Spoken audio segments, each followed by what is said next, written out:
Hello and welcome to Houchin Smith Stadium in Bowling Green, Kentucky, where tonight football is upon us between the Western Kentucky Hilltoppers and the Central Arkansas Bears.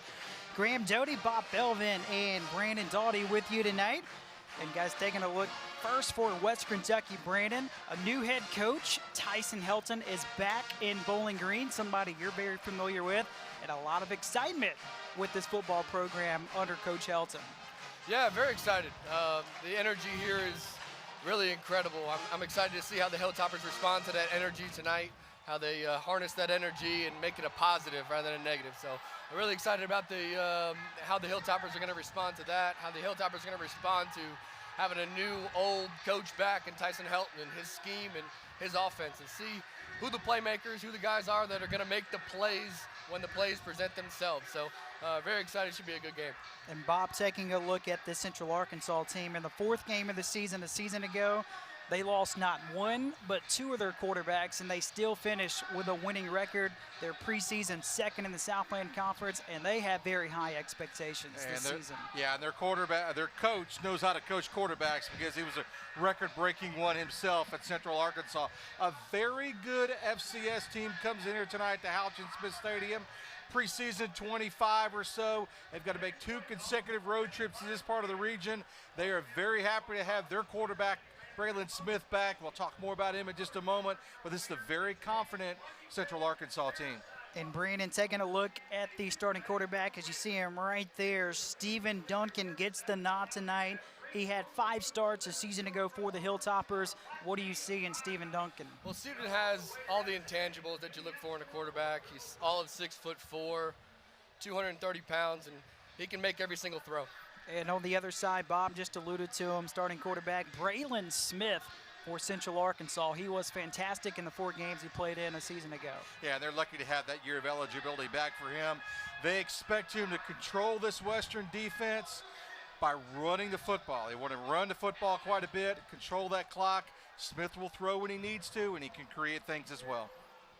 We'll step aside. When we come back, we'll have kickoff between Western Kentucky and Central Arkansas on this picture-perfect Thursday night in Bowling Green. It's the meteor shower of the decade, but you're too busy gazing at double the beef and double the layers you love. Maybe next decade. The $5 Triple-Double Crunchwrap Box, only at Taco Bell. The flat path is easy, but for the inspired, there is a spirit that kindles a desire to climb higher, to soar, to roll, to reach new heights. The wish to be a part of something more, to do more and to be more.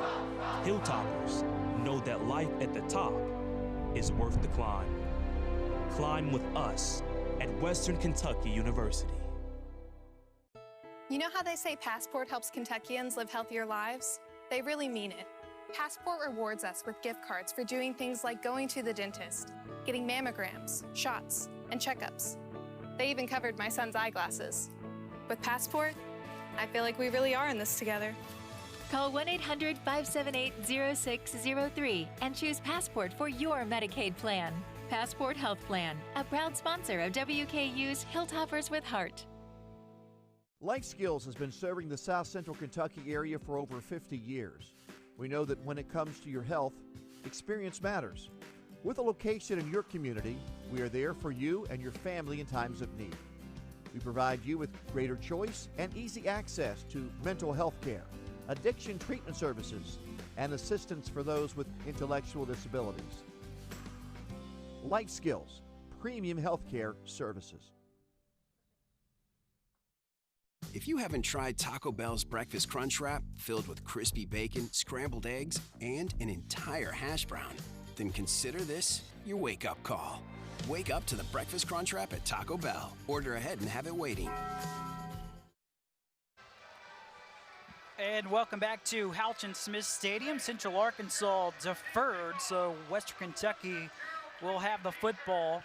Rather, actually, Western Kentucky will be kicking off to Central Arkansas. As you look at the first-year head coach Tyson Helton, Last year was the offensive coordinator at the University of Tennessee, named the 21st head coach in Western Kentucky history on November 27, 2018.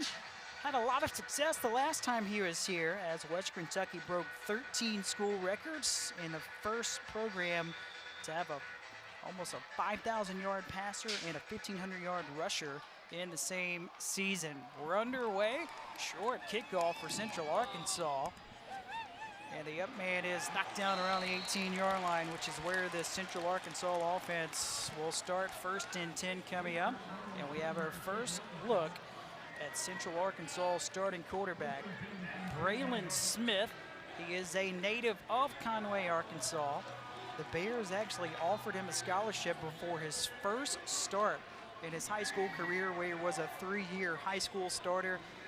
Broke his ankle in the 4th game of the season a year ago, but the numbers he put up were eye-popping. Threw for just over 1,000 yards, 6 touchdowns, 1 interception, completed 69% of his passes, also ran for 2 touchdowns. And here's a look at one of the talented running backs for Central Arkansas, but the Hilltoppers all over it. Not a lot of room at all for Carlos Blackman. Yeah, Blackman, the leading rusher coming back from last season, 768 yards. And again, immediately to my comments in the open, Central Arkansas wants to control this clock, shorten this game a bit, and not really have it fall on Braylon Smith. He needs to get into the game, get back into this game action. He's not seen this kind of speed in roughly 11 months.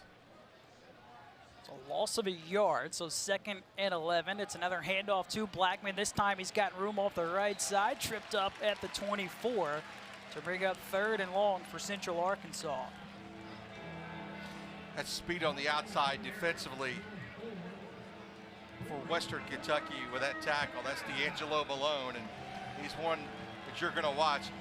I love a defensive end that wears number 10. How about that? When we visited with the coaching staff for Western Kentucky this week, he was the first name that popped up, D'Angelo Malone. High expectations for the junior from Atlanta, Georgia this year for the Hilltoppers.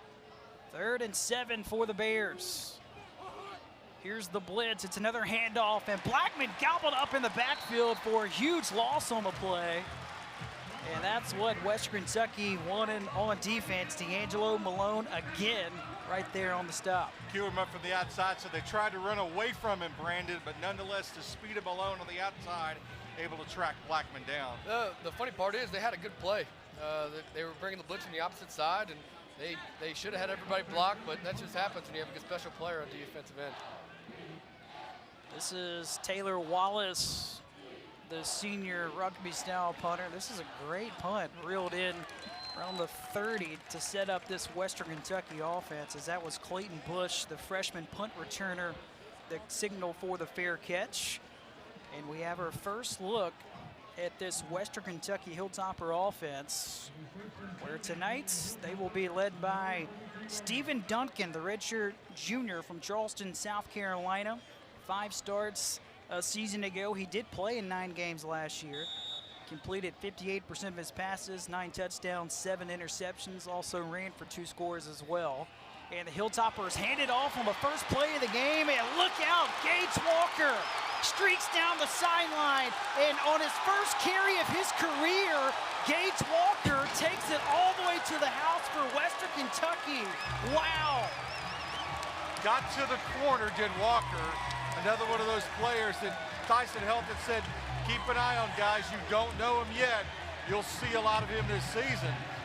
The part that impressed me is he got to the linebacker, he got to the outside, and just outran the corner, Brandon. Yeah, they stacked the receivers on the opposite side to kind of draw eyes to that side, to kind of give a little bit of attention over there, and ran the opposite way. Great blocking. It just shows, you got the best, one of the best offensive lines in the country, and just put on those hog mollies and let them do the work. 68-yard run for Gage Walker, and the first career extra point attempt is drilled by the true freshman Corey Munson.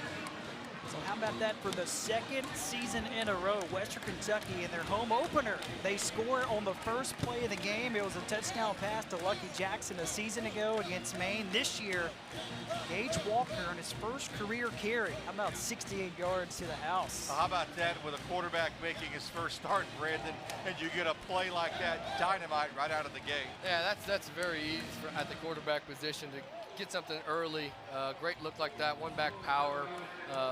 Give the quarterback a little bit of confidence in the run game, maybe soften him up a little bit.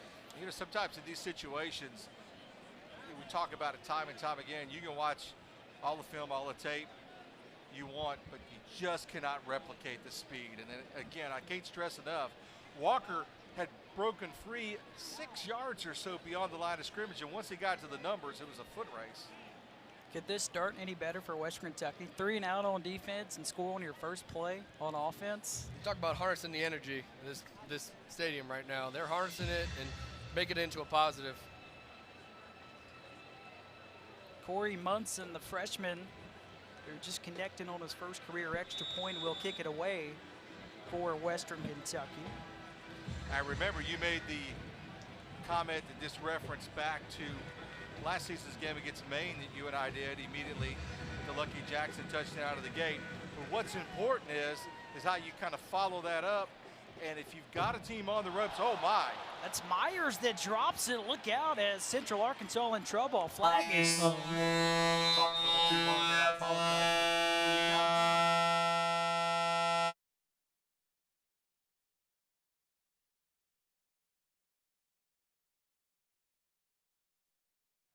That's a bad sequence there for Central Arkansas, giving up the long run, and now this. And a penalty on top of it as well. Boy, I'm going to make a really easy observation early on, guys. You better find out where number 10 is on the field defensively, and you better block him. Because in this situation here, you can really turn a guy with the talent of D'Angelo Malone. You can just turn him loose. 6'4", 230, only 14 career starts, but 11 came last season. And he's the guy that Tyson Helton and the defensive staff, Clayton White, talked about extensively when we talked to him this week. If I'm Central Arkansas right now, I'm being alert to pressure. Backed up. It worked on third down last time. We'll see if it works here again. Smith under center. Will hand off to Blackman, and again he's stonewalled behind the line of scrimmage. And this is awfully close to a safety, but they will spot him down around the 2. Jeremy Darvin, that's another one on the other end.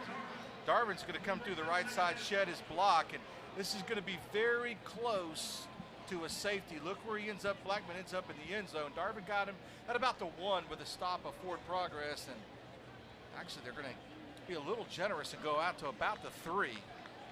Dangerous, dangerous territory here for Central Arkansas. And now Central Arkansas just looking for anything positive offensively. Here's a deep shot from his own end zone, and a flag is thrown as Smith overshoots his intended target by a mile in Winningham. How about the play call, Brandon? Going to throw out of your own end zone with the risk of a safety with a holding call. I'm not going to lie, I kind of like it. Be a little aggressive, try to get the momentum back on your side. When you're down there and 2 and then 5 and in, I'd say you have a lot of better chance of getting man coverage. So that's why a lot of teams do that. Western penalty is going to bail him out, too. That's something Central Arkansas was very good in a season ago. They had the fewest amount of penalties in the Southland Conference, and their opponents had the most amount of penalties in Southland Conference play. So this is the first down of the game for Central Arkansas. Now they have a little bit of breathing room. Now this offensive line for Central Arkansas coming in with a lot of starts. I don't think if you, in a comparative sense you can put them up against Western's front 5, but this is a very experienced group, and maybe this penalty will kind of get them going and get them a little breathing room where they can work. They did return 4 of their last, their 4 or 5 starters from a season ago as Blackman gets a positive run off the left side before he was brought down by A.J. Brathwaite to bring up 2nd and 5. Well, that's kind of difference of where he got the football. It wasn't as deep in the backfield and a little better chance to get to the line of scrimmage.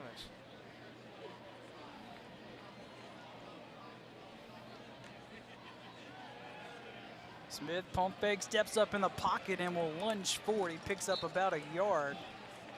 And another third down on the way for Central Arkansas. What's interesting about this Hilltopper defense is usually a Mike linebacker, which is the middle linebacker of the defense, usually calls the plays and gets everybody in line. At this Western Kentucky team, Devin Key, the safety, who's 15 yards behind the line of scrimmage, he's the one that sets the defense. I think that's very interesting. It's very easy to communicate in the back end. So I think that's a little bit of a different mix they got going on here at Western. A little different formation for Central Arkansas in this series as well. Smith being pressured by Malone. He avoids him initially and then falls down. D'Angelo Malone again forcing pressure in this first quarter. And Jawan Jones to clean it up on the outside. And Malone's had two pretty good possessions with a couple tackles. That'll go in the book as a sack. And I thought for a moment Smith was going to be able to avoid him, and had he been able to do so, we would have had some running room on the outside. The play before, that pressure just pinched Smith into the middle of the field, and he had nothing there as well. So Central Arkansas not something to be pleased with in their first two possessions. Yeah, 2 drives, 2 punts for Taylor Wallace as Bush calls for a fair catch at his own 45. And last time this Western Kentucky offense had the football, 1 play, 68-yard touchdown run for Gage Walker. As we have a timeout call on the field with Western Kentucky off to a great start, leading 7-0 over Central Arkansas. Hilltoppers with a football when we come back.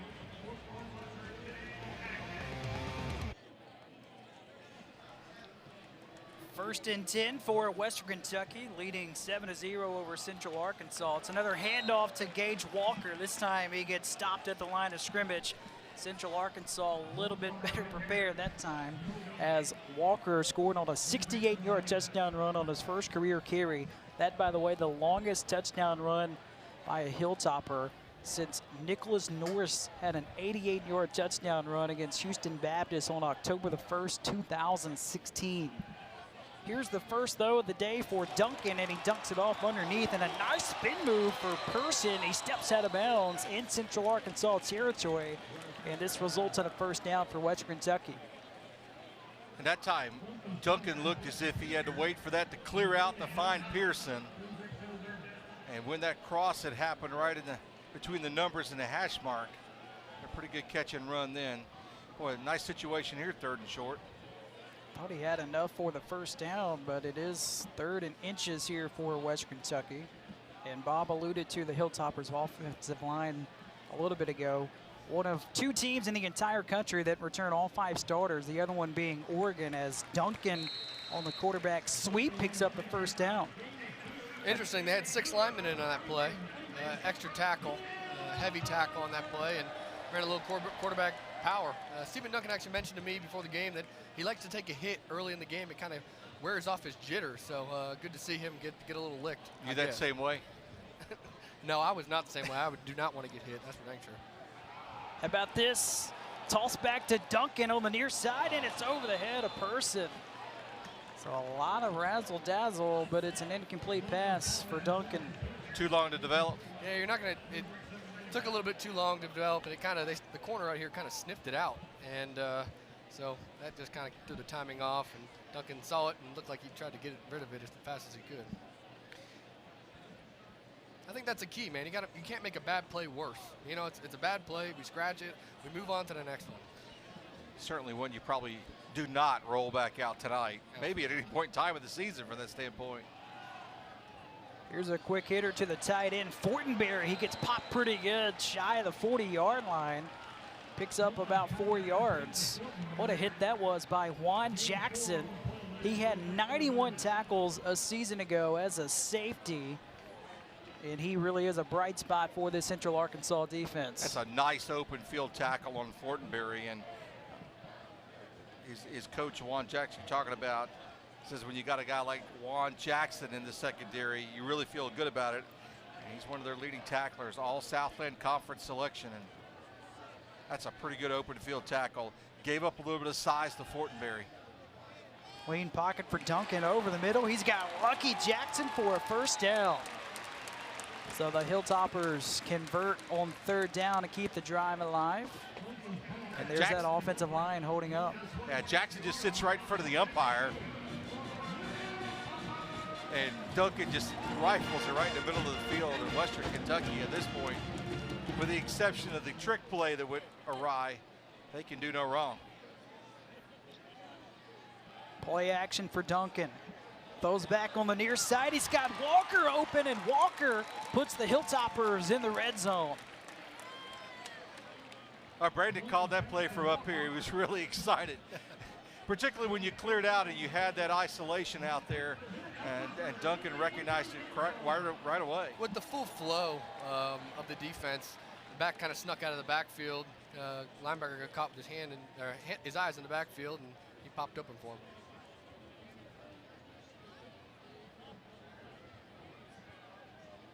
First and 10 for Western Kentucky. Here's a toss to Walker. He needs a block. He picks one up at the 10, fights his way inside the 5. Well, Gunnar Britton with the block on the outside. Really freed up Anderson. Good patience by the back, too. He doesn't look like a DB, that's for dang sure. Yeah, a season ago, Gage Walker was a defensive back. He was a running back in high school. Western Kentucky did recruit him to be a running back when he was in high school. Man coverage. Play action for Duncan, wide open and strolling into the end zone. It's the freshman tight end, Joshua Simon, that reels it in. And Western Kentucky, 2 drives, 2 touchdowns. So the one-on-one on the outside and the play fake in the middle of the field made that work. Yeah, again, full flow, play action. Linebacker got caught with his eyes in the backfield, trying to make a play on the run, and he popped out of the backside. Really good play by tight end to kind of push down for 1 second and pop back out. We talked to Coach Helton about that tight end, and he said that he was very excited about his future. Coach Helton had a lot of praise for Simon, along with offensive coordinator Brian Ellis, as the extra point is good. A 9-play, 56-yard drive capped off by a touchdown pass to the true freshman, Joshua Simon. His first career catch results in 6 as Western Kentucky in front of Central Arkansas, 14-0, with 6:16 to play in the first quarter. We'll be back with more from Houchin Smith. Tyler Hudson back deep for Central Arkansas. The freshman reels it in at the 5. And he has a seam and lunges forward to the 28. And so far this Central Arkansas offense, minus 6 yards of offense. You've got those 2 sacks, and with the exception of the penalty on the interference, which really bailed them out of that last drive, they've been pretty much non-existent here, and they've got to get something going real quick, or they're in a lot of trouble here with 6:11 first quarter. And I don't think it's a point in time, and Brandon can better answer this, where you abandon your game plan, but you need to have a couple of first downs in a row here, if nothing else, to kind of flip the field. It is not panic time. You stick to your game plan right now and do what you've been doing all week, all summer long. Just stick with it. Kier Crossley in for the first time for Central Arkansas. Flag is down. It is a jet sweep to Tyler Hudson, who's tackled after a gain of 1. Flag came out immediately at the line of scrimmage. That's the thing you can't do right now, is have penalties against you if this is against Central Arkansas. Yeah, you can't do that. That will shoot you in the foot, and that will put these drives to be a little bit longer than you want them to be. Yeah, that looked like a Canadian football play when we got started there in just a moment. You know, I'm watching Crossley, and one of the things we need to point out is Crossley's style is a whole lot different than Blackman. Blackman being the power runner, Crossley being the shifty type of runner, and they tried to get him in space, as we often refer to, and it's a good open field tackle. It's all nullified by the penalty, but Western will gladly take that. On first and 15, Smith connects with his intended target, Tyler Hudson, the freshman, for a gain of 5. So on a drive like this, guys, what does Central Arkansas need to do just to find a rhythm and build a drive together? Yeah, just like that. I mean, I know it's a 5-yard completion, but just to get the quarterback having some confidence, man. He needs to be able to relax his feet. I know he's on the road right now against a Division I team. He's got to get a little confidence, and the coach has got to help him out a little bit by cutting down the field maybe a little bit. And this is a pretty good offensive line. Again, we talked a little bit about it as Smith's got to bring up his mouthpiece, but one of the things I've noticed about Western, and now another penalty on Central Arkansas. That is a killer, guys. It's on the right guard, Jalen Hendricks, the sophomore from Everman, Texas. And remember, this is an offensive line that returns 4 of their 5 starters from a season ago. Yeah, you're 6'4", 6'4", 6'8", 6'3", 6'3" across that front. I know size isn't everything when you compare offensive linemen, because there's got to be a skill set there. There's got to be some level of quickness there, but they are just getting beaten off the football in a manner that I really didn't expect coming into this one. Well, those 7-on-7 drills in summer, you look really good during that, right? And then you come into this environment, and it's so different. Smith flushed out to the right. Nice completion, shy of the first down. Tackle was made by Takorian Darden, honorable mention Conference USA from a season ago. That's a good play by the quarterback there. He didn't have anything. Guy missed a block on him. Gets out of the pocket, makes something out of nothing. I mean, that's just to show you having that quarterback back is going to help this team in the long run. Austin Norris on the reception. Feels like a crucial 3rd down here for Central Arkansas. 3rd and 3, and Smith again will throw, and he throws over the head of his running back, Crossley.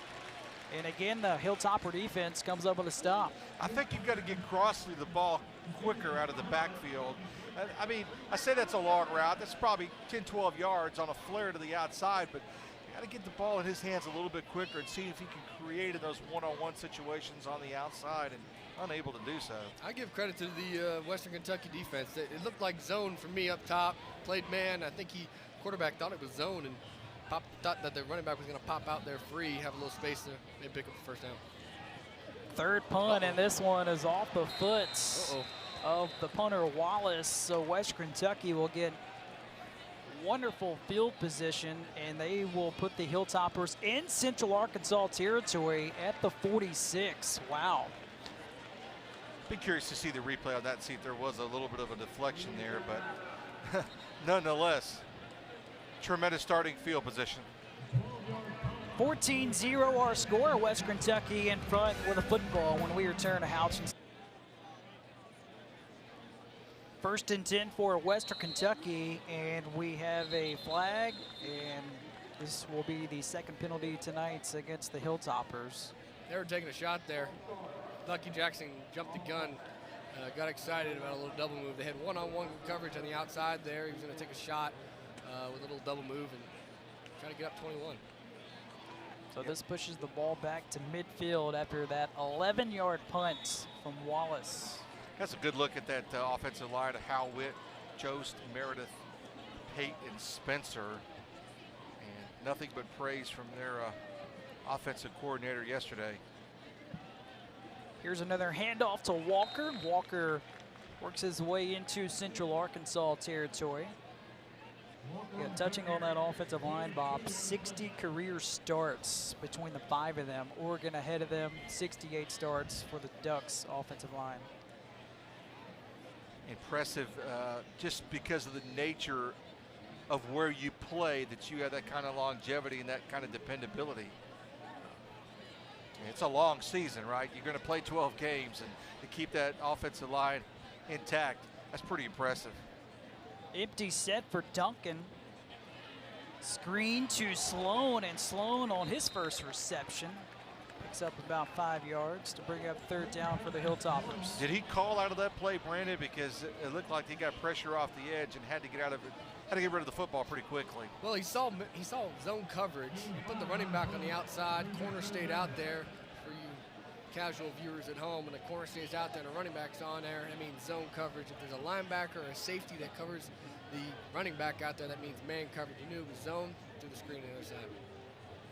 Hilltoppers are perfect 2 for 2 tonight so far on 3rd down. Duncan fires an interception by Duke Upshaw, who falls down at the 38, and he's slow to get up, but Duke Upshaw had 1 interception a season ago. That's his 2nd career for the senior from Baldwin, Mississippi.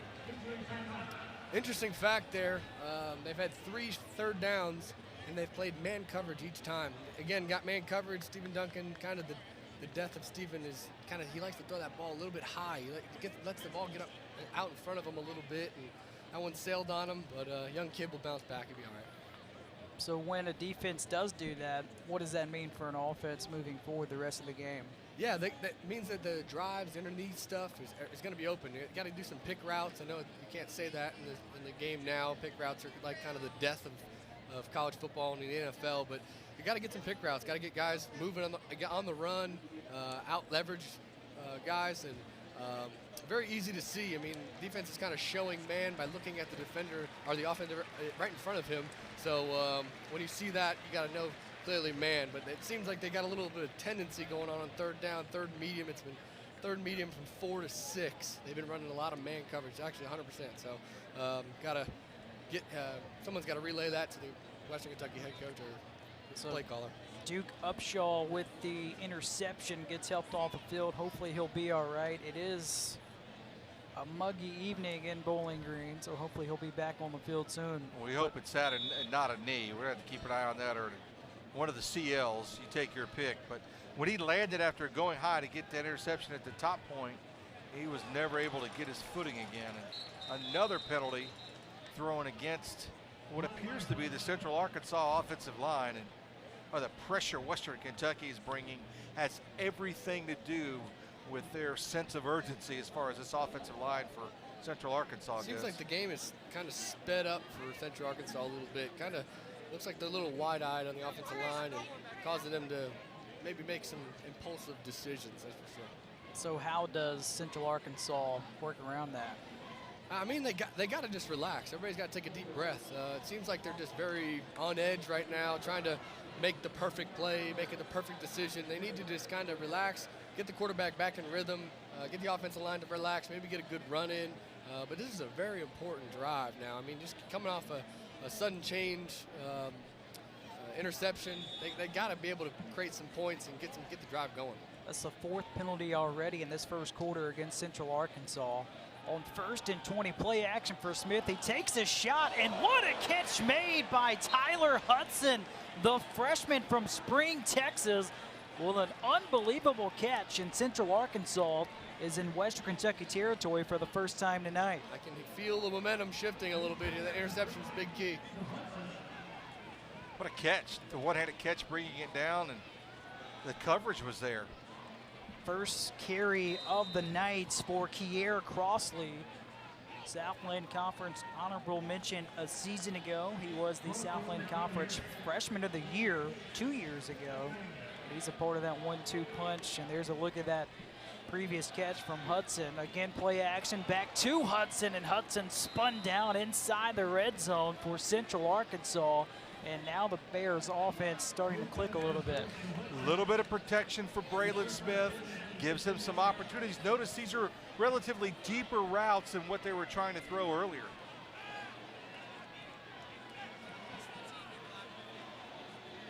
So 1st and 10 from the 15. Smith looks left, goes left, and it's incomplete. Looking back to Tyler Hudson, but that time he slipped and stumbled. Yeah, maybe one too many times for Hudson. Love the tempo. They look like they got a matchup right now that they like on the outside. But I love the tempo. I love the sense of urgency. You bring a little tempo, get a little completion, one-handed grab, get the momentum going. They're in business right now, I'm not going to lie. An extra receiver comes out on the field for Central Arkansas on this 2nd and 10. Protection is key for Braylon Smith here. Sets up a screen to Crossley. Can he pick up a block? He can't, as he's swallowed up 5 yards behind the line of scrimmage.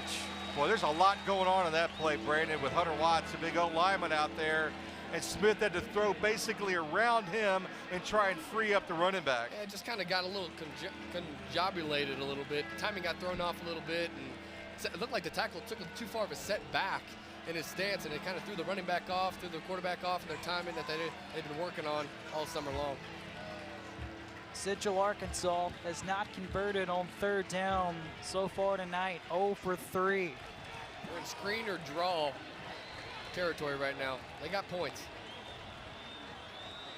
Smith does set up a screen, caught by Crossley. He's got some room, tackled at the 5-yard line.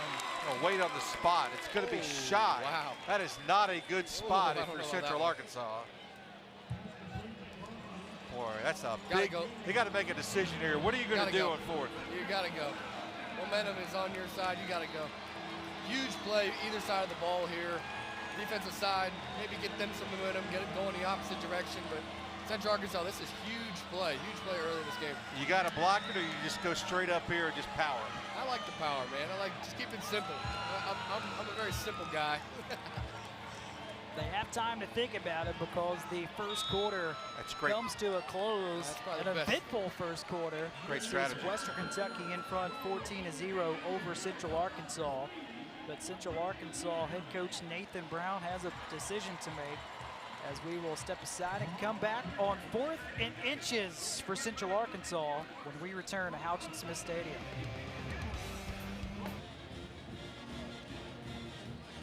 So in between the quarters, the officials, they did take a look at that previous play, and the ruling does stand on the field, 4th and inches on that screen pass to the running back Crossley. Guys, here's another look at it. Nice tackle from Antoine Kincaid to prevent the first down conversion. Knee down at the 6, out of bounds at the 5, but again, the knee down at the 6. Biggest play of the night so far right here. Kid. Blackman is in at running back for Central Arkansas. Bears being aggressive to go for it, and Blackman stopped at the line of scrimmage. Did he get enough? The ball pops out at the last second. Western Kentucky thinks they have the stop. Cover 0. And again, the Hilltopper defense comes through with a huge stop on 4th and inches. Devin Key, the element there, coming on the outside. And so that answers your question, right, Brandon? Power on power. It certainly shifts the way in the interior to Western Kentucky. Absolutely. You're just playing into their favor. A little bit bigger. I think they were expecting it. Good call by Clayton White, going 0, expecting the run. I thought they would roll out the quarterback, kind of give him an option to run or pass there. I just thought, gave him a little bit more space on the outside. Especially coming out of the timeout, the change in quarter, you got a little longer to talk about it and consider it, talk to your staff upstairs, and that was just kind of a vanilla play coming out of that situation. Duncan rolls out, gets drilled as he releases the football, but he puts it on the money to Jacora Person for a first down. What a throw from Duncan. Great throw by Duncan. Good feet. Tad bit late, but you know, sometimes it's like that. Got to see it, got to throw it. Another, like cutting the field in half. We talked to Coach Helton about helping this young quarterback out by cutting the field in half. What that means is just taking the field and cutting it right down the middle and making sure that the quarterback can make an easy read. Well, Tyson Helton didn't like something that he saw, so he calls his timeout, his first, so 2 remaining for Western Kentucky. And with a timeout, we'll take one as well. 14-0 our score. Western Kentucky leads Central Arkansas. 1st and 10 for the Hilltoppers when we return.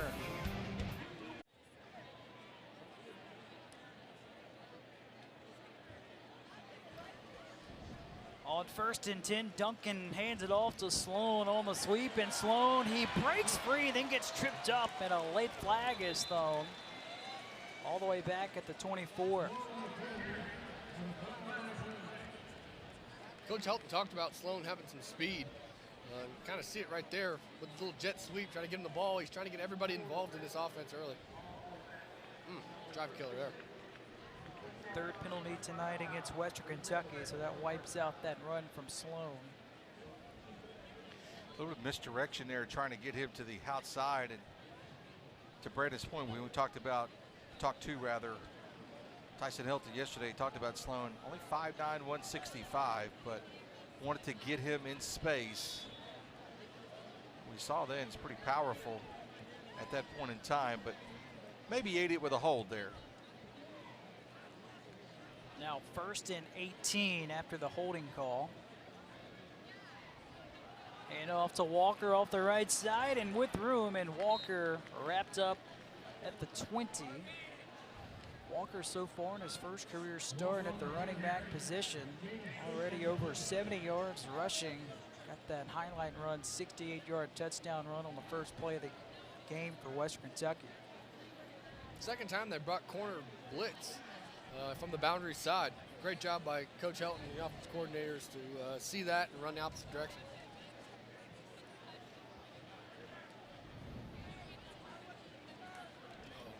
Quick hitter to Person, and Person searching for some blocks. He finds some and works his way to the 29 to force third and manageable for Western Kentucky.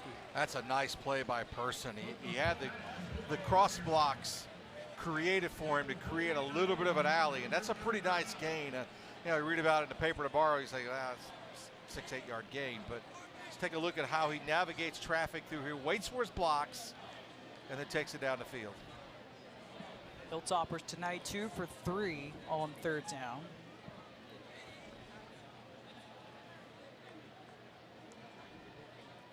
Duncan will throw over the middle. He's got Lucky Jackson. He's going backwards. Can he get there? And he's tackled, and he does record the first down around the 33. Well, that time Central Arkansas brings pressure up the middle to see what they could do to Duncan. And in that absence is that little bit, you'll see nobody in your screen right here. And now this is all Lucky Jackson. He's going to peek 2 defenders and get about a half yard more than he needed. Duncan is spreading the football around. He has completed a pass to 6 different receivers. So far, Duncan tonight 9 for 11 with a touchdown and an interception.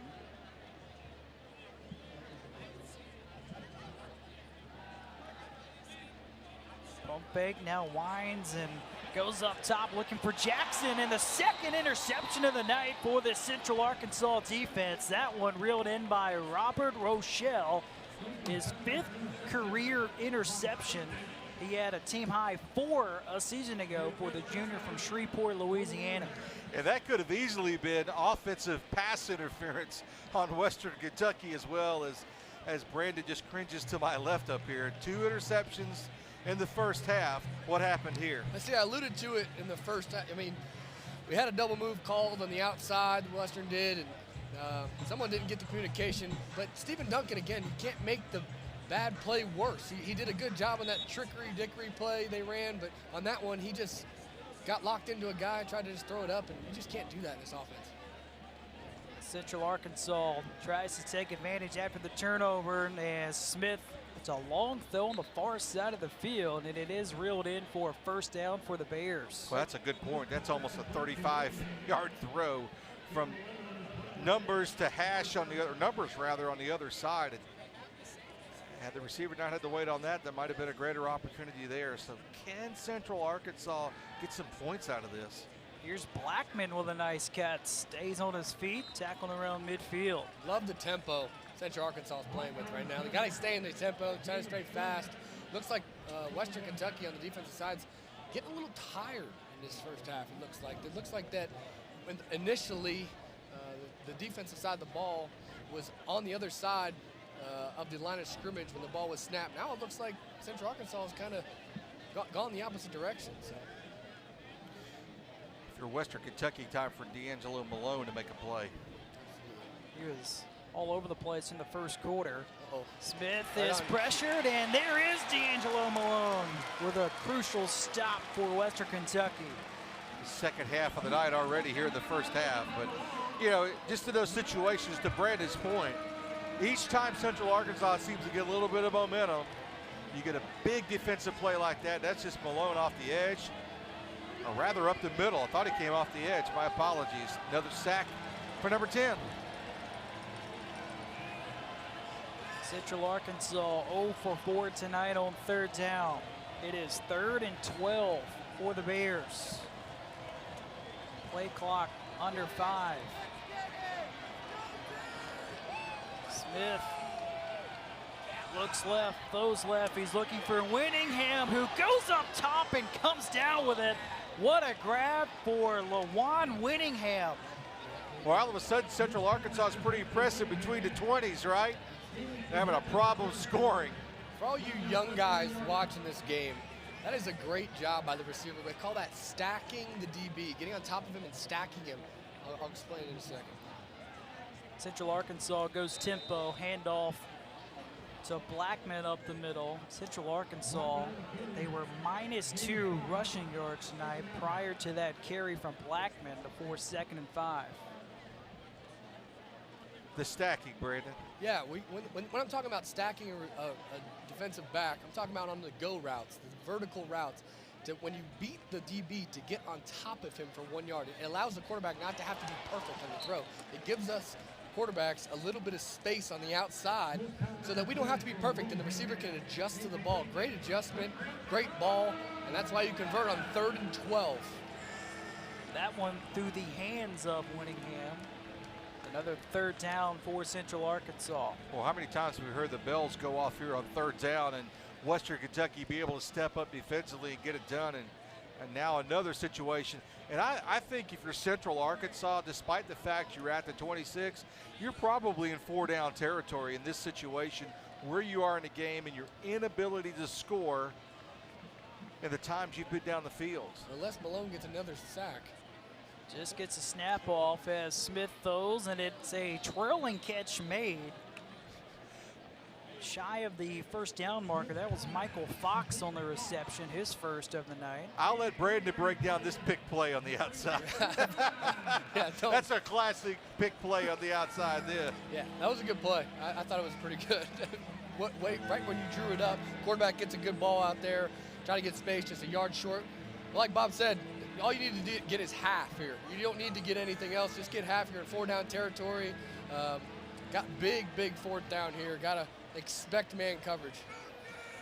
Both talented running backs in for Central Arkansas on 4th and 2. And Smith will throw on 4th and 2. He goes for everything, and he has Winningham for a touchdown. What a throw for Smith. And Central Arkansas is on the board here in the 2nd quarter. How about that gutsy call? I love that. That's what they needed on that last 4th down. An all-or-nothing play works to perfection for Central Arkansas. First touchdown pass for Braylon Smith. And remember, before he went down last year, he was completing almost 70% of his passes. As the extra point, it's up, and it is good by the junior kicker, Hayden Ray. And what a drive for Central Arkansas. They cash in off the interception. Timeout call on the field. We'll take a break as well as Western Kentucky, up by a touchdown, tries to respond offensively when we return.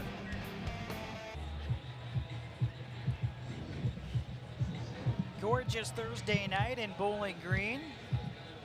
It's tough to beat this view where we have up top here at Houchin-Smith Stadium. Couldn't ask for better weather to kick off the football season for both of these teams, meeting for just the 2nd time in school history. The first meeting was in Bowling Green as well back in 2009. It was a Central Arkansas victory that day as well, 28-7.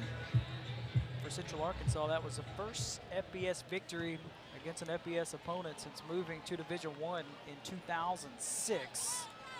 As Western Kentucky will get solid field position, but what a shot by Juan Jackson, who just drilled the return man. And you can see why Jackson had over 90 tackles a season ago. It was an all-conference selection. And not only that, he caught the attention of offensive coordinator Brian Ellis when he said Jackson will come up and face guard you on coverage. And that's a pretty good throw, folks, too. Not only the play call, we talked a lot about that, but the throw, the execution, right there for Braylon Smith. On 4th down, too. Duncan tonight, 9 for 12. A touchdown, the 2 interceptions, 82 yards. Just gets a snap off and hands it off to Walker. Walker runs forward for a gain of about 3 or 4. Got off to such an electric start tonight on that 68-yard touchdown run on the first play of the game. Coach Helton and Brian Ellis got to get Stephen Duncan back in rhythm. He looks like he's a little bit out of rhythm a little bit. Maybe get him some easy throws, get him some screens. Try to get him back in his game. He seems like he's out of rhythm a little bit. See what the Hilltoppers do on 2nd and 7. They call a running play for Duncan, and Duncan leans forward to about the 24. To my point, you know, he said to me earlier he likes getting hit. Maybe he's got a little jitters going on the sideline. So good communication from him and Coach Helton. Maybe get him a little lick on him a little bit and work the jitters off a little bit from here. So what's the play call here on 3rd and medium? They've got man coverage, 3rd and medium. I think they have to go back to the first completion of the game, which was a crossing route to Pearson's over the middle. I think they're going to go back to that. It's 3rd and 3. Hilltoppers 3 for 4 tonight on 3rd down. Duncan wide open down the sideline and knocked off his feet at the 45. Nice completion that time to Moses. Yeah, I just called that. Brandon called it. There's no one more excited in this stadium than Brandon for having made that call, Graham, just so you know. And why not? Worked out well for the Hilltoppers, no doubt, and that kind of gets them out of that run on 1st, run on 2nd, throw on 3rd in a 3rd and medium situation. So maybe that's what they need to get him going. Juggling effort made in the backfield from Walker. Tries to turn the corner, drops in Central Arkansas territory. Great run. That time tackled by DeAndre Lamont. So how about this story about Gage Walker? Just thought they'd bring him over on the offensive side, see how he did, and Coach Tyson Hilton said it just took about 2 runs, and I said, yeah, he's over here on the offensive side now. And why not after that run to open the game? Yeah, Coach Hilton told us at the running back position, it's kind of one of those things, you either have it or you don't have it. How about the running back by the committee? We got 2 runners, including quarterback so far in this game. Back to Walker. Walker with tons of room off the right side and has a 1st down run for the Hilltoppers. I'm going to go ahead and go out on a limb and say that's a really good move to move him to running back. I mean, just the pop and the power he's got. Great vision, great patience, waits for his blocks. Very impressive. Over 100 yards rushing already tonight for Walker in his first career start as a Hilltopper at the running back position. Duncan's checking off here. Defense respectively checks again. Yep. He's got Jackson on the bottom of your screen. Goes back on the ground though to Walker. Walker falls forward to the 31. So a steady diet here of Gage Walker. So did Duncan check out of that to a run to the weak side at that point in time? Yeah, defensively? They had a check with me, so he looks at the line of scrimmage, lets the offensive coordinator in the box see what's going on, see what the defense is trying to do, and then make adjustments, look back and get a new signal. But they checked the checker, which means that the defensive guy, when the offense checked, the defensive guy checked with him. So playing a little cat and mouse game here. First time tonight, we have a look at Keyshawn McClendon in the backfield for Western Kentucky. As Duncan with a clean pocket zips one in a crowd, and it's incomplete. And this will bring up 3rd and 6 for Western Kentucky, as that time he was looking for his freshman tight end, Simon. He had the protection. Again, that experienced offensive line for Western Kentucky we talked about all night long, and just couldn't thread the needle there. What do you got in your pocket here, Coach? 3rd and medium. I mean, it's 100% so far. Man coverage.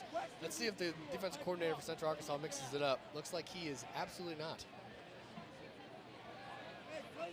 Duncan over the middle. He's got Sloan for a 1st down. Stays on his feet, then takes a shot at the 20 to put Western Kentucky in the red zone once again. With under 5 minutes to play in this first half. So he threw to the weak side at that point in time because Sloan's the only wide out on the left side of that formation. He had 3 to the right.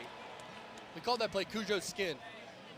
The skin route was a 5-yard inside release, in cut, and it's 4-man coverage. So Stephen Duncan made the right read there. Really good job. What about the Cujo part? Cujo. I'm not going to ask for the origin of that. But I bet Brandon will explain it. I really want him to. That's Jackson in motion, and he gets the carry, and Jackson inside the 10. Swiped off his feet around the 5. That's a tough run by Lucky Jackson. He's got a little pizzazz to him. So Coach Elton and those guys need to get him the ball because he's got some juice, got some energy to him right now. So far, this is the answer drive that Western Kentucky was looking for, and they've really done a good job of mixing the pass and the run, and done it with a lot of different formations, a lot of different looks. They got Central Arkansas guessing right now. 2 tight ends here for West Kentucky with Simon and Fortenberry.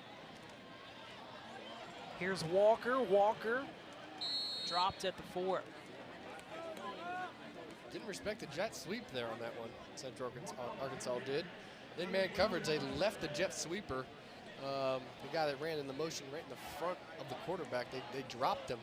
Maybe something to put the offensive coordinator put in his back pocket to think about maybe next couple plays here. 3:20 to go in this second quarter. West Kentucky knocking on the door.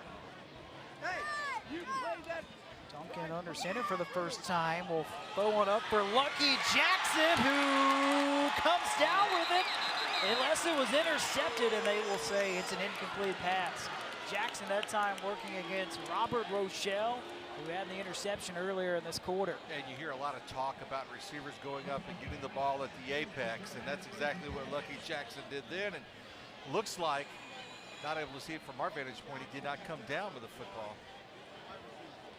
I thought they would throw on first down. Let's take a look at this in the corner with Jackson. It's a timing route. Just a fade to the outside. Great play by the DB. Gets his hands in the middle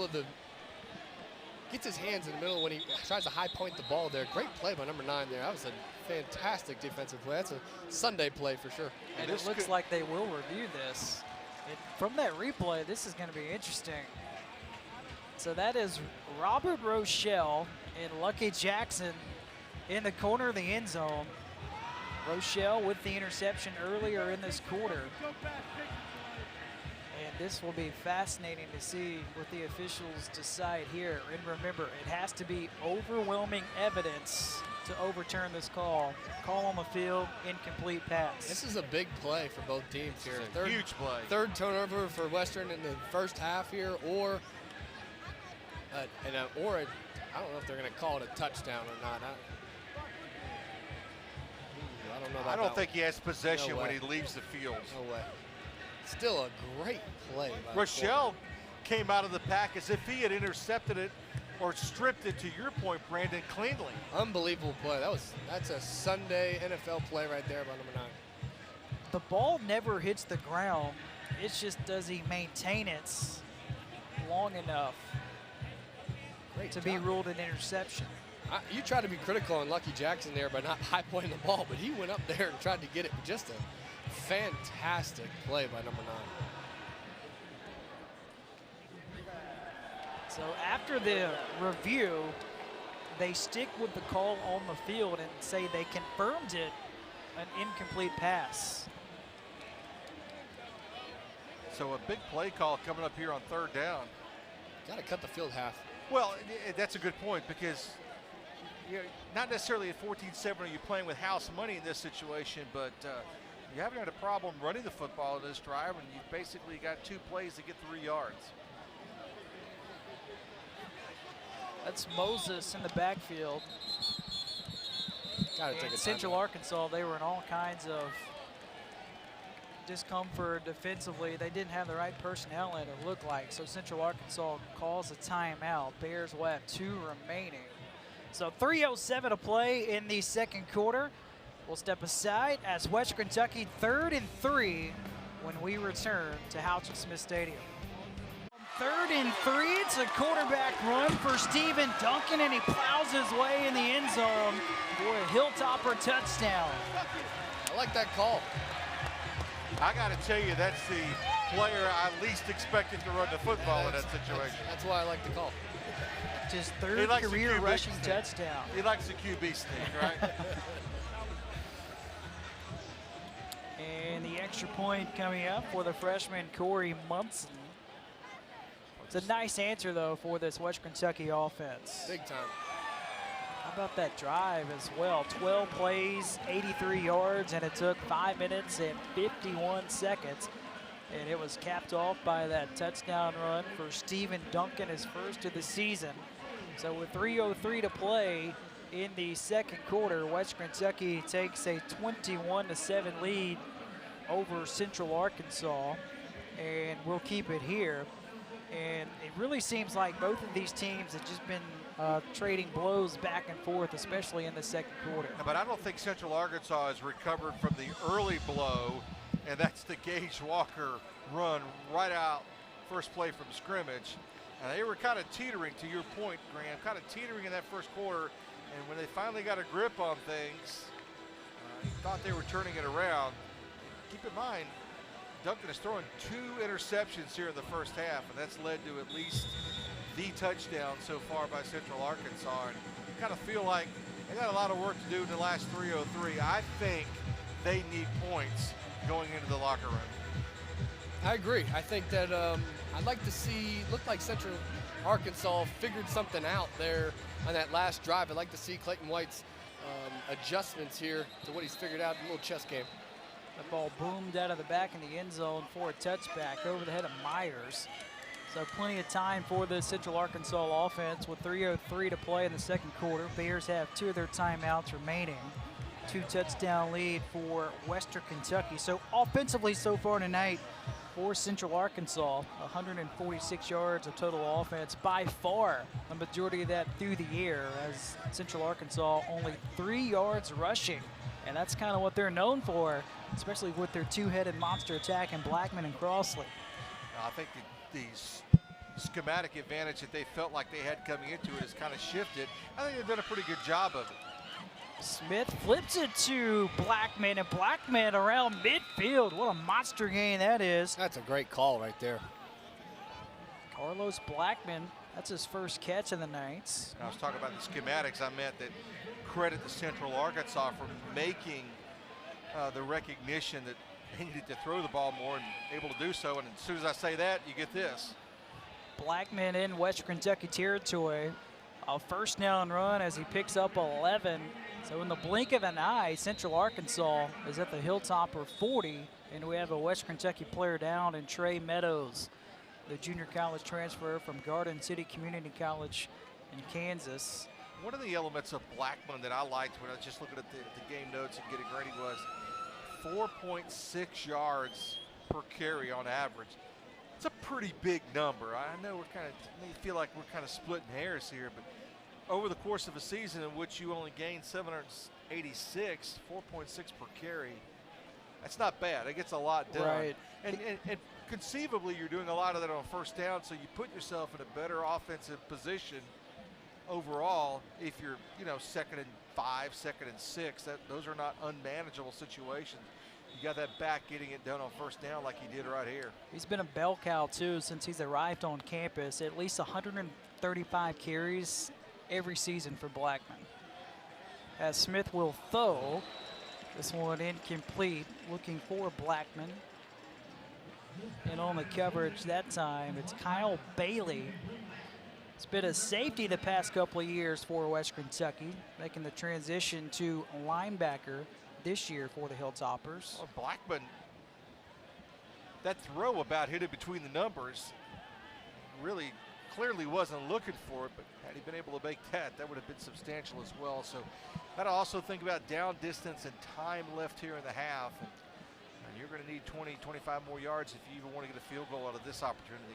Clean pocket for Smith, and he fires incomplete at the feet of Winningham, but a flag is thrown at the 28. Well, that may be a big defensive penalty on Western Kentucky in that situation. Not one of Smith's better throws of the night, without a doubt, but he may get bailed out with an interference call. Pass interference. Defense. Number 26. That's a huge penalty. They were kind of scrambling there. Had a miscommunication on first down, and second down he throws a terrible ball and gets bailed out by a penalty there. And man, that's a huge momentum shift there. And remember, the drive started with some pretty good runs up the middle with a little bit of trickeration, and now they're knocking on the door. That's the 4th penalty against Western Kentucky. This results in a Central Arkansas first down, as this time Blackman gets gobbled up around the line of scrimmage. Got to give him about a yard. Got to push the tempo here, Central Arkansas does. They had success pushing the tempo, and they got to get back to it. Got to get back to getting the quarterback into a rhythm by just pushing that tempo and making Devin Key and the WKU defense think a little bit more. They're getting in the huddle now, and the tempo is just slowed down. They got to get back to getting back on that tempo. That's where they had success. But that's kind of contrasted by the fact that you probably do not want to give Western the football back before the end of the half. Here's Blackman, can't quite turn the corner as he's shoved out of bounds by D'Angelo Malone, who's been everywhere in this first half. Guess who? Yeah. Okay, so you get that classic 8 or 10 crucial third downs a game. Probably ought to put this one in the book right here. This is on top right now so far. What do you do here offensively? See what the Bears have up their sleeve on 3rd and 9. 4 receivers for Braylon Smith. Now Western's not covering the slot guy on the top half of the formation. Looks like they might be trapping. Nope. Playing man, old country hand man. Wide open for Lawan Winningham. His 3rd catch of the game results in a huge first down for Central Arkansas. Great throw, good timing, great catch. I mean, it looks routine, but that's a heck of a catch by going across your body like that. That's tough adjustment in that blink of a second. 6'3", 190, had 158 yards in catches last season, only 12, and Winningham comes up big here on 3rd down. This is a Central Arkansas team. They lost their top 2 targets from a season ago, as Smith will now roll out to the right, steps up in the pocket, looking for some room to run, and lunges forward to the 16. So all in that, and he might have lost a yard in the process with under a minute to play in the 2nd quarter. I think it might be a situation, Brandon, where you're Smith, you throw the ball away. Yeah, you gotta know the situation and what's going on around you here. There, I'm not gonna lie. I thought he was gonna throw that one away. Got to know under a minute in the red zone. You can check the ball down all you want, but it better be wide open, or you better throw that ball away. Cannot take a sack. Play action over the middle. Winningham again reels it in. This time at the 5. It's a first down, so the clock will stop momentarily. And Central Arkansas, remember, they do have 2 timeouts remaining, but it does not look like Nathan Brown wants to use one here. Central Arkansas goes tempo. Play action for Smith in the end zone. Caught for a touchdown. What a drive for Central Arkansas. Tempo, tempo, tempo. Push the tempo. It looks like Western Kentucky can't adjust to the tempo. I'd like to see what they do at the half, because Central Arkansas is not stopping this tempo. That was Tyler Hudson with the touchdown. His first career touchdown for the freshman from Spring, Texas. Remember, Braylon Smith only played in 4 games a season ago. Took him a little bit, guys, but once he found his rhythm, he's been very sharp in this first half. I've been very impressed, especially after, you know, in our criticism, if you will, of his first down play, when he basically took that sack. I think I'll probably go to the book as a 1-yard loss. And then coming back from that, making 2 outstanding throws and 2 different types of throws, right? But I think also the key thing to talk about is the position that the receivers are able to get with that inside edge. And that time Hudson is just running a post route. It's a fantastic throw. Yeah, it's just an RPO. They had the unblocked safety come down. The quarterback can either, it's the sexy word in college football right now, RPOs. He can either give the ball, run play, or pass option. That's what it means, RPO. So he has a pass option on there. He saw man coverage, and if you see man coverage, you got to throw that dang ball in the slant route. Braylon Smith tonight, 14 out of 18, 193 yards, and 2 touchdowns through the air. Well, if there's any doubt if he's going to be back 100%, well, that's wiped away. He's a good player. Local product from Conway, Arkansas. Now, once they kind of got their bearings, right, you hear like, once they kind of settled in, they are Central Arkansas. It's a pretty tough opponent tonight. Fair catch made at the 28 for Western Kentucky. So I think I know what your answer will be, Brandon. But did you throw the football? Yeah, we're here, going. Chuck it here with 26 seconds? That's way too much time for the Hilltoppers. 26 seconds, you got to go.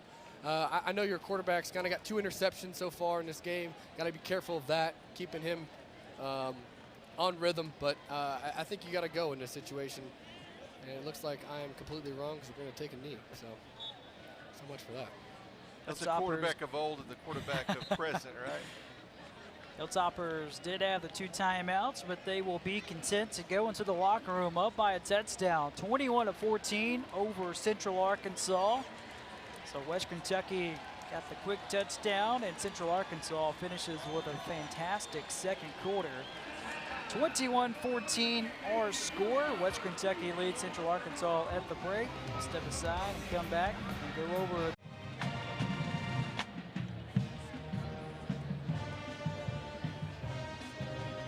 Our halftime score, West Kentucky leads Central Arkansas 21-14 at the break. We'll step aside and we'll leave you with Western Kentucky athletes on what it means to them being a Hilltopper.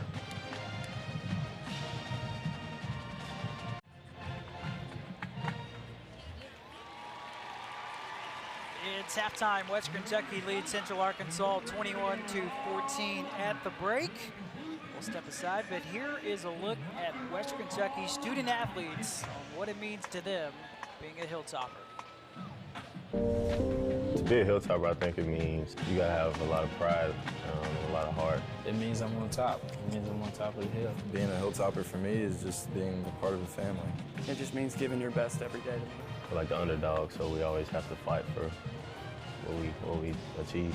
And I came on a visit and I loved the campus. It just felt like so different. Being a Hilltopper to me means community and family. It's a great honor to play for this special community in Bowling Green and have a family and a home away from home. It just meant the world to me. It just means like put it on for Bowling Green. Like it's a small town, but it's like more intimate, so you kind of feel the love when you step off campus and when you're on campus. I can really say right now that it does feel like home here now. It's a special community to be a part of, to call yourself a Hilltopper. Not too many people can say they are Hilltoppers, so the ones that can come to this school and actually like be productive and like affect people in the community, it does a lot. Like it holds weight. The coaches, they're like parents to all of us. You know, we can go in, talk about basically anything with them. It means way more than I thought it would have been, you know?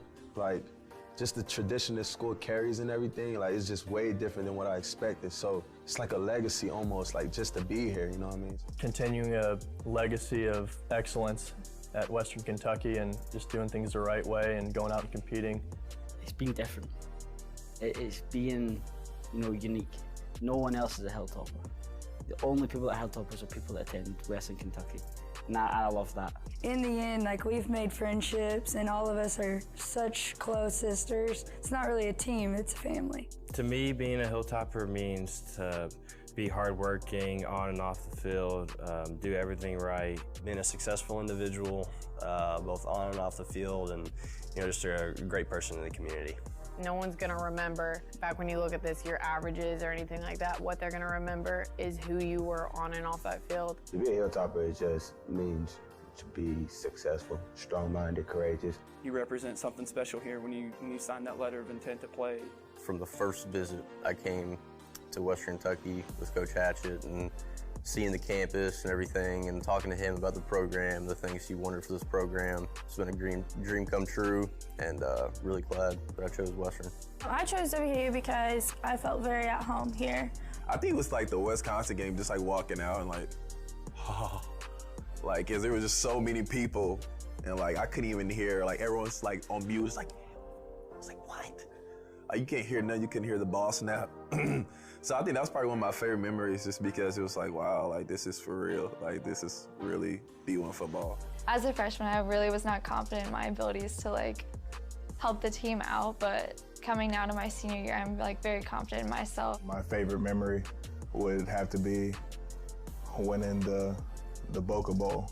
Being a college athlete, everywhere you go, the brand never leaves you, as they tell us.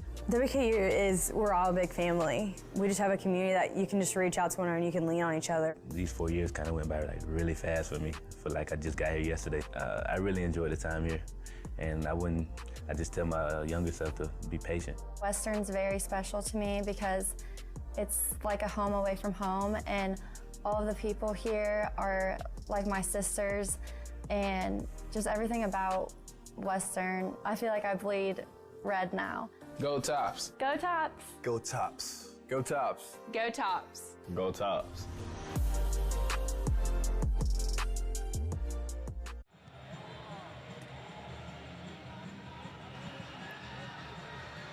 Halftime at Houchin-Smith Stadium in Bowling Green, Kentucky, where the Hilltoppers have a 21-14 lead over the Central Arkansas Bears. And I'll ask you guys, biggest takeaway from the first half is what? Central Arkansas is one missed defensive play from being in the lead, and that would be the touchdown by Walker to open the game. I agree. I think there's going to be adjustments by each team. Like as we see, got to be creative on the offensive side, coming from the Western Kentucky side, and they got to be creative again and keep pushing that tempo at Central Arkansas. That was a 3-yard touchdown run for Stephen Duncan. This is the second touchdown of the game for the Hilltoppers, as Duncan connects with Joshua Simon. His first career reception goes for a touchdown, as you get a look at the run for Duncan from 3 yards out to plow to the end zone. At that point, that made it a 21-7 lead for the Hilltoppers, but Central Arkansas responded nicely as the Bears put together a 2.5-minute drive on 9 plays, and Braylon Smith connected with Tyler Hudson from 4 yards out, and that cut it to a touchdown deficit. You know, when you look at Central Arkansas, kind of fits and starts offensively, right? I mean, you know, we're midway through the 6-minute mark.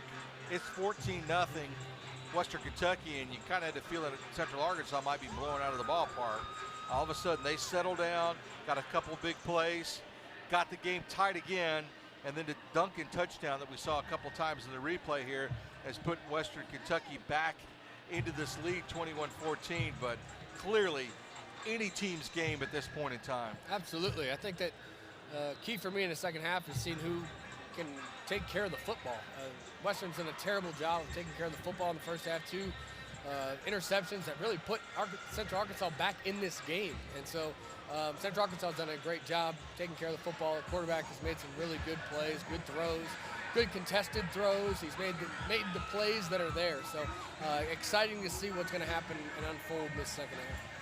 And we should mention, by the way, Gage Walker over 100 yards rushing, most rushing yards by a Hilltopper since Ace Wells did it in the Boca Raton Bowl against Memphis December 20th, 2016. That day, Ace Wells had 243 yards on the ground. That's unbelievable, I tell you what.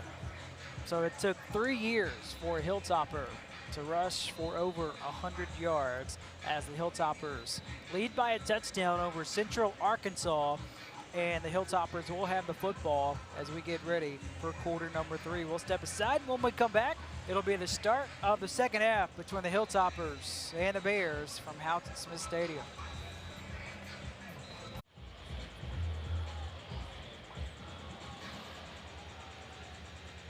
Welcome back to the Hill here in Bowling Green, Kentucky.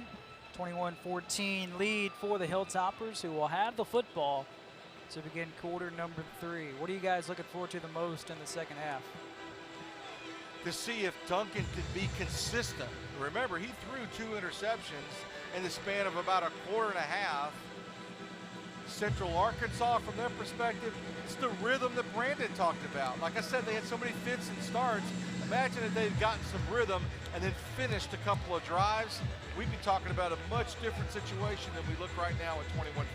I'm looking forward to the halftime adjustments, man, on both sides of the ball. The Hilltoppers defense, what are they going to do to that tempo? And on the offensive side, how are they going to keep Duncan in rhythm?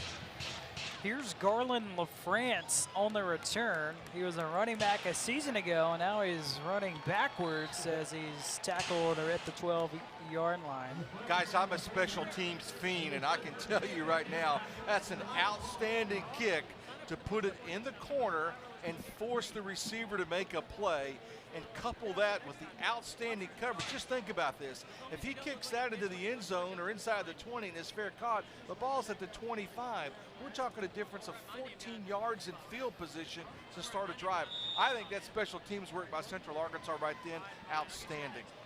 Hilltoppers had 249 yards of total offense in the first half. Duncan 11 for 16 with 116 yards. Hands it off to Walker, and Walker gets drilled after a yard to bring up 2nd and 9 for the Hilltoppers. Western, for the most part, able to avoid 2nd and longs, and they did a pretty good job on 1st down in the first half. Not so much here with the start, and so now does this become, the big question now is, does this become a passing situation? Haven't seen this formation yet tonight. Quarterback run for Duncan, and Duncan gets knocked off his feet at the 16 to force 3rd down for the Hilltoppers. Duncan, a season ago, he did have 74 yards rushing. He's had a handful of carries tonight on these quarterback runs. Western's been very good on 3rd down tonight so far. They're 5 of 6, and you talked about that field position that I alluded to at the opening kick of the half. Need to convert here. We don't have man coverage on 3rd down. This is Moses in the backfield. Duncan looks left, and his pass is deflected at the line of scrimmage, and that is what Central Arkansas needs. The defense forces a 3 and out. That's a big play by Central Arkansas. Again, in the first half, they were 100% man coverage on 3rd down. Those little tendency breaker right there with cover 2, threw the timing off a little bit, and got their offense the ball back, which is huge. This is the first punt of the night for Western Kentucky. Here's Alex Haggerty. He's a junior from Sydney, Australia. He's in his mid-20s, married. I feel like you see that more and more in college football. You get the punters from Australia. This punt is a great one as the freshman Hudson trying to turn the corner. Tyler Hudson gets swiped off his feet at the 30-yard line. What a punt from Haggerty. That's a great tackle, great open field tackle right there. It was, and credit Central Arkansas for not having the block in the back in that situation as the field turned completely. And I'll tell you something, we talked to Tyson Helton yesterday. He said that he crushes the football. Yeah, crushes. he sure did. I love that adjective when it comes to the Western Kentucky punter. He had a lot of praise for his punter and his freshman kicker. 1st and 10 for Central Arkansas. So here's Braylon Smith, who was 14 for 18 in the first half, 2 touchdowns, 193 yards passing. For the sophomore from Conway, Arkansas, and his first pass in the 3rd quarter, it's dropped. Another RPO. You can either run the ball there, give the ball in the handoff, or you can throw it. You got a little soft coverage to the boundary, a hitch route, threw it out there, got to make that catch. Central Arkansas in that first half, 208 yards of offense, only 15 yards rushing.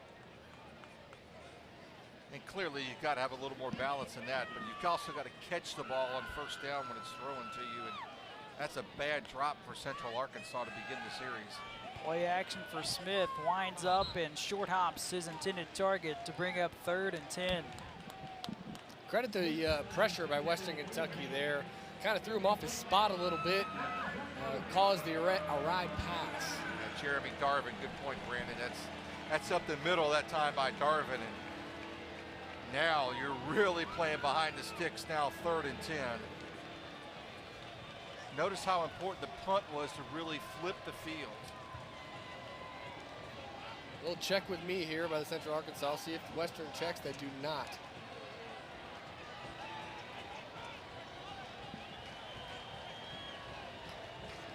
Play clock at 2.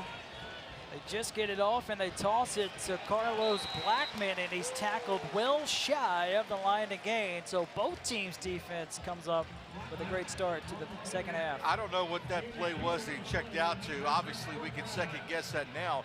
But the thing that jumped out to me, Brandon, there's only 2 receivers in the route.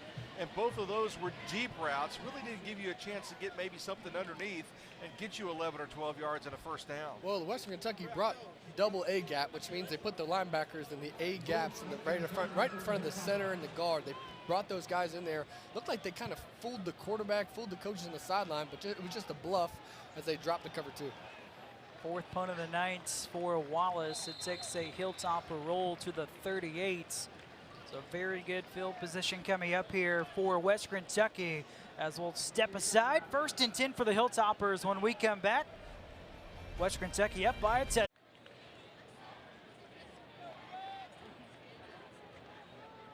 Red hat.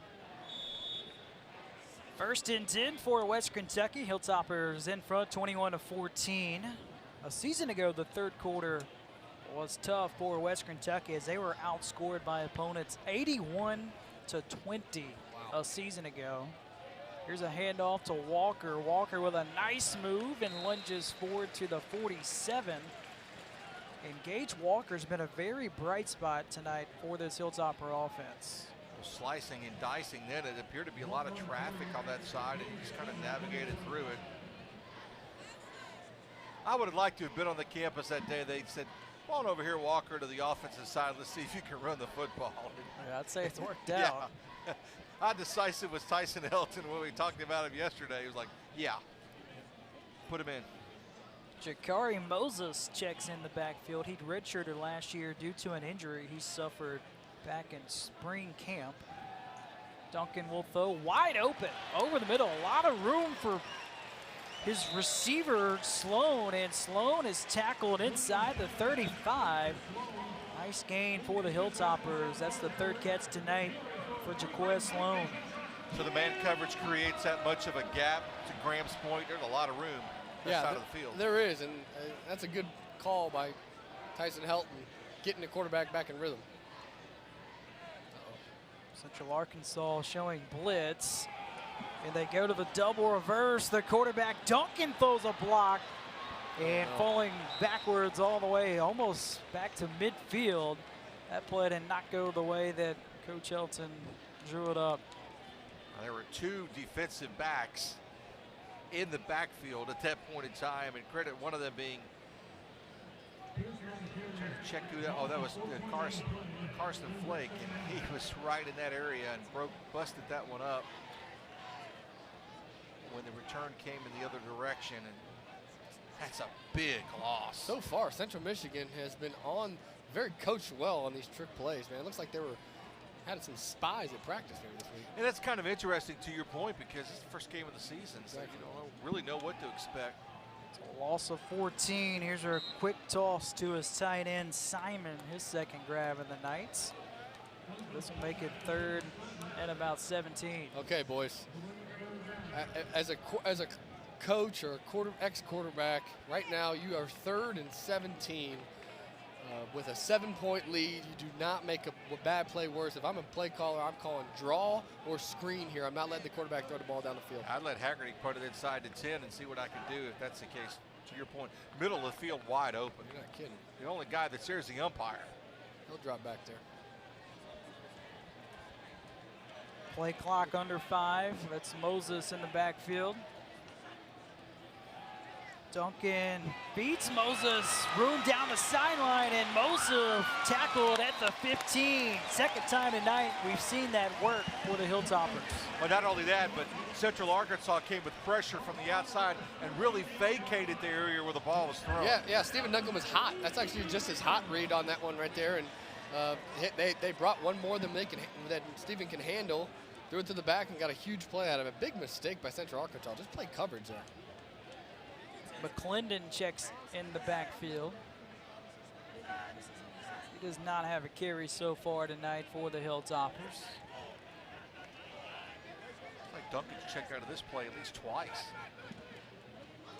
Hands it off to McClendon, his first carry in his Hilltopper career. He's knocked down at the 10.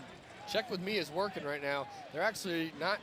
So what I mean by check with me is the quarterback looks at the line of scrimmage, gets a look up from the box, from the booth, and so the coach can get a look at what the defense is doing. And usually the defensive coach, when they see that, they check as well, and they're not doing it right now at Central Arkansas. it's putting Western in the perfect play that they want to get down the field. That's what's causing these big runs. Duncan looks right, dumps it off to Sloan. Sloan at the 5, and Sloan lunges in the end zone for the touchdown. That's the same call as the first play of the game. It's called F Railroad. It's one of the best calls coaches come up with. I remember I was in the office with him when he came up with that one, so I'll take a little credit. And credit Duncan with patience, too. He got some pressure, but he waited for the clear to come through and had a wide open receiver. Nice drive here in this third quarter for West Kentucky, as there was actually a penalty after the touchdown. And I did not see a flag at all, but they just wiped out that touchdown. So the touchdown pass to Sloan does not count.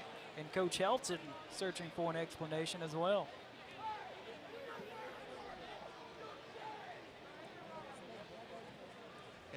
Might want to take the camera off of Coach Helton for just a moment or two. Be a little explicit for our younger fans out there.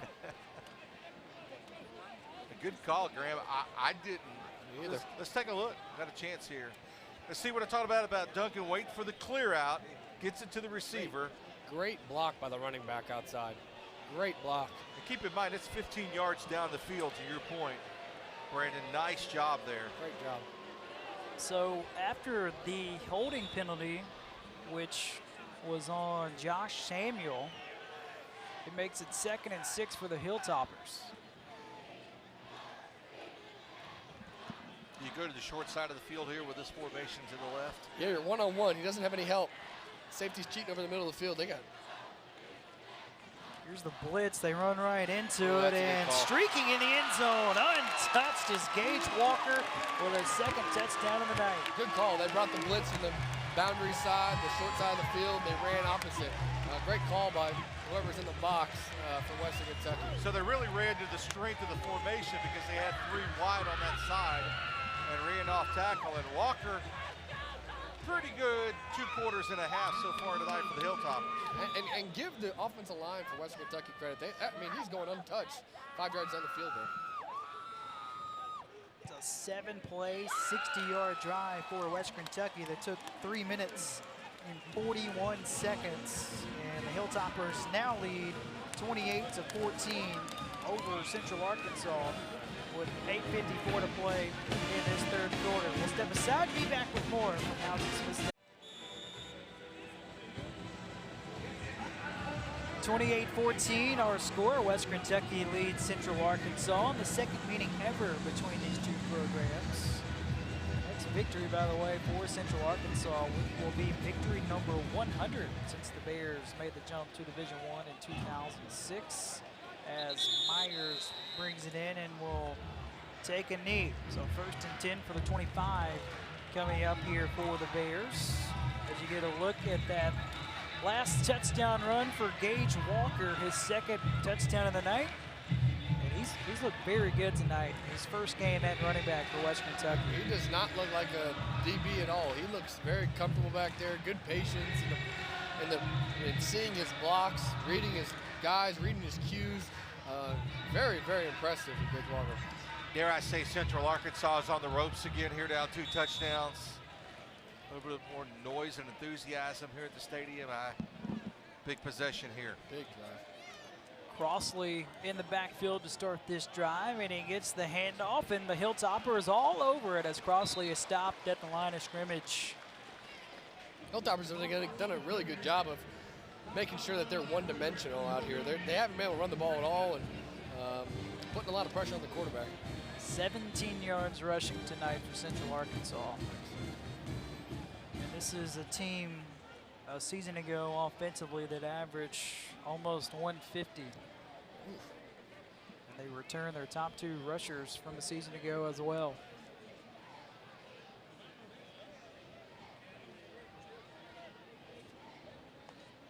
Hilltoppers look like they show blitz as Smith in trouble in the pocket, and he gets nailed in the backfield. A huge hit in the backfield for the sack.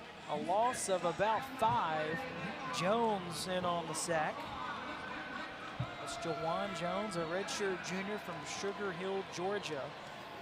Made the honorable mention Conference USA team a season ago, along with the freshman team, and you can see why. Can't hold that ball back there. Got to get rid of it. Now, for a moment, Smith thought he had a lane up the middle, and that's when Jawan Jones shed his block and appeared right in the alley he was trying to go through. Devin Key making a check here. Talented safety for the Hilltoppers. Play action for Smith over the middle. It's incomplete. And Central Arkansas goes 3 and outs. Great check by Devin Key. Great adjustments by Clayton White so far. Two drives in a row. Not giving them, they've gone to that well in those deep slants so many times, and it seems like they've made adjustments for sure. Well, here's my disagreement with that. It was 3 yards short of the first down marker as well, and that's not really a smart situation. I know the pressure that Smith is getting forces that earlier throw, which doesn't get you the distance that you need, and that's exactly what happened in that situation. 5th punt of the night from Wallace, and this one is a great one as Bush makes the catch, backpedaling at his own 31. A great punt from Wallace as Western Kentucky, the Hilltoppers, leading by 2 touchdowns with just under 8 minutes to play in this 3rd quarter. We'll step aside, be back with more Hilltoppers on offense when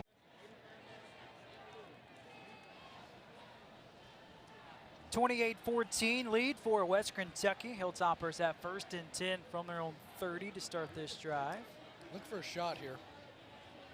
Here's Walker again. Walker pops through the hole, works his way up to the 39. Gage Walker tonight, now over 130 yards on the ground. He's averaging 10 yards a carry. You know, I talked about, to your point, Brandon, this is the point in the game back, remember back in the first half when Western had a 2-touchdown lead, and then Duncan began throwing interceptions and really changed the complexity of it. So I hear you, but I kind of understand the play call right then, and I just don't know how aggressive they're going to be. I mean, what is enough? Is it a 3-touchdown lead to open? You know, hard to say. I'd throw in this situation though. It's another blitz, and Walker falls forward for a 1st down. That's a good run there. Good, nothing really there. Puts his nose forward and gets the 1st down. Really yeah, but 2nd and 1. 2nd and 1. You gotta that to me is where you take a shot in that game. If you're trying to put this game out of reach. Again, a credit to your comment though. You mean, how much confidence do these coaches have in Duncan right now? Hilltoppers put in 2 tight ends in Wachowski and Fortenberry. Fortenberry with a catch tonight. They've gone full check with me in the 2nd half. They've ran every play with a check and confirm the call. This time they try the right side, and Walker got hit pretty good that time in the hole by Juan Jackson. He had the big hit earlier on special teams. Jackson's their most aggressive, toughest player from the secondary. This is the secondary Central Arkansas returned all 4. And it was a point of emphasis with Tyson Hilton yesterday. He's like, on the back end, they're really good.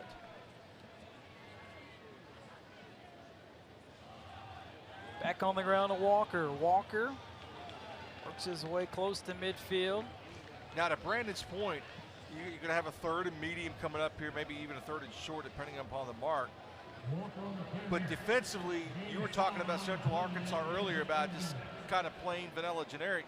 Now I'm seeing a lot of run blitzes because they're kind of responding to maybe a little less aggressive approach from Western Kentucky. Yeah, they're ready. They're ready for a shot. Walker checks out. Jakari Moses in the backfield for the Hilltoppers on 3rd and 3. So tight end Simon in motion. Here's the blitz. Duncan picks up a crucial block. He finds his tight end, Fortenberry, who breaks free. What a play by Fortenberry to move the sticks for Western Kentucky. Oh, Central Arkansas has got to be killing themselves because they had the right scheme defensively. They bought pressure up the middle. Fortenberry is stopped, breaks the tackle, converts the 1st down. That's a big play for Western Kentucky. Huge momentum shift there. I mean, he was down. Now you got a 1st down, 2 and more clock off the dime, and you're just now Hilltoppers are kind of rolling here. Now do you throw the deep ball? After a big play like that? Should. Here's the play action. Long throw near side. It's over the head of Lucky Jackson. 33 is double move ready. He came off that break and he almost ran the route for Lucky Jackson. What I mean about double move ready is he actually played amazing defense, but as a quarterback, as a someone that looks at it as on the offensive side of the ball, he's ready for a stop and go. 33. So put that in the back pocket if I'm coordinator or calling the plays for Western Kentucky. It's going to be Mario Wright. Check that. Got to flip my chart. Yeah, that's Mario Wright. Here's Moses with a cut to bring up 3rd and 3 for Western Kentucky. Hilltoppers have been very good tonight on 3rd down. They're 8 for 10. And only helped by Fortenberry with the break of the tackle on that last 3rd down conversion. Still another check me, to your point. Especially on 3rd down. I can't believe this part of the game, Central Arkansas is not checking the checker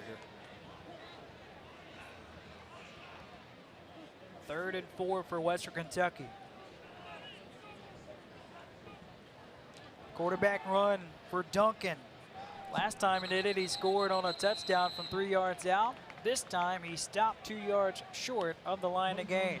That, to me right there, that call is so conservative that maybe Coach Helton doesn't have too much confidence in his quarterback right now. He just skied one over Lucky Jackson's head, and maybe he needs to settle him down, get him a couple of completions. And not only that, but down the distance dictated you didn't need to throw a deep pass. No. You could throw something medium. Or he had in the back pocket, he was going to go for it on 4th down. I mean, to me, I don't know. You risk a lot of momentum here if you got. And remember, Western Kentucky, they have a true freshman kicker who has yet to attempt a field goal attempt. Hilltoppers going for it on 4th and 2. It's play action. Duncan has his tight end Simon. He was open. The throw was off the mark, and it's a turnover on down, but a flag is back around the 43. Could be a hold on Western in the backfield trying to protect Duncan. Stephen Duncan had to first read open. He kind of got a little greedy, got off his spot a little bit, but the flat guy was right there for the first down. He could have made a completion and got the first down. Instead, he got a little greedy, and credit to Central Arkansas's pressure they put on him. Well, once again, you got to understand down and distance. He didn't need to throw the home run ball or the medium deep ball in that case. Just get the first down and move the sticks. That's a credit to a new quarterback and a new system, just kind of not knowing why they're calling things. I don't think Big Red agrees with that call either. He's a little upset over there on the far side. Big Red knows all. It's a big change of pace here. Here's Blackman on a carry on 1st down, and he surges ahead for a gain of 6. Got to get tempo here from Central Arkansas. Got to get tempo. Get the play in and let these guys roll.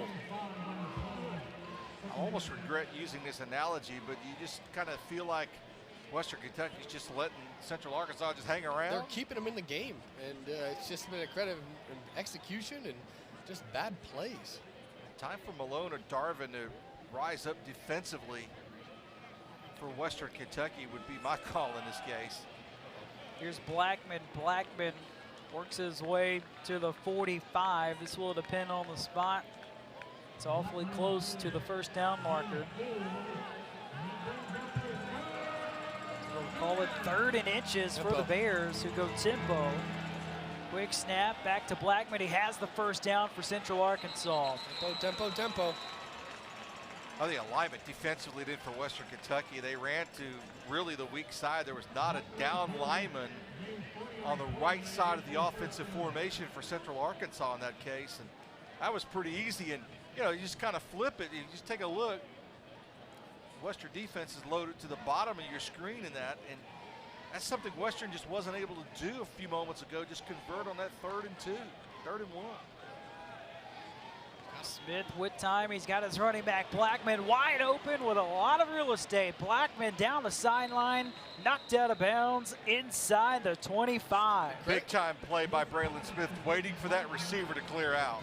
Credit to you. I'm telling you, the Hilltoppers are keeping Central Arkansas alive. They're keeping their momentum. I mean, they're giving them momentum and giving them extra possessions. Here's a screen to Blakey, his first catch, and Blakey gets swallowed up at the line of scrimmage for no gain for the junior from Detroit, Michigan. Yeah, some substitution on the side of Western Kentucky. They're not, all of a sudden, the pass rush has been kind of negated by the quick passes. And again, unlike Western, who tried to throw the ball deep, Central Arkansas is just okay with throwing those medium passes, and they're getting pretty good results out of it. Here's a draw to Crossley. Crossley, not a lot of room off that left side as he picks up about 3 yards. And let's see if Central Arkansas gets a playoff before the third quarter comes to a conclusion. Yeah, under 10 seconds now. This is worth taking the time to talk about. Make them think about it a little bit. So 3 quarters in the books in the season opener between Western Kentucky and Central Arkansas. 28-14 lead for the Hilltoppers. 3rd and 8 for the Bears when we come back to start quarter number 4.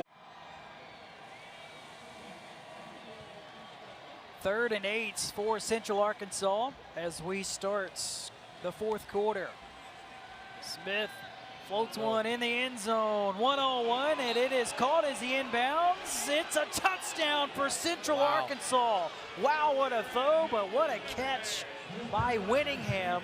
Wow, that was the wrong read on all levels. He had 3 guys over there, and 1 guy came down with it. I can't believe that worked out. Yeah, and he threw it, and I said, oh, no. That's athleticism in that case, to your point, Brandon. It really is. Yeah, they moved the pocket to the left. You can see that, but that's not what you want at one-on-one on the outside with the 12th man of the boundary there, and that's a heck of a catch. I am tremendously impressed with Smith.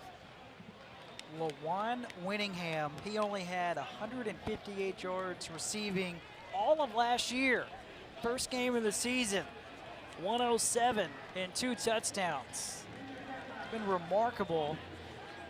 And after that touchdown, we'll take a timeout as well. 28-21 our score.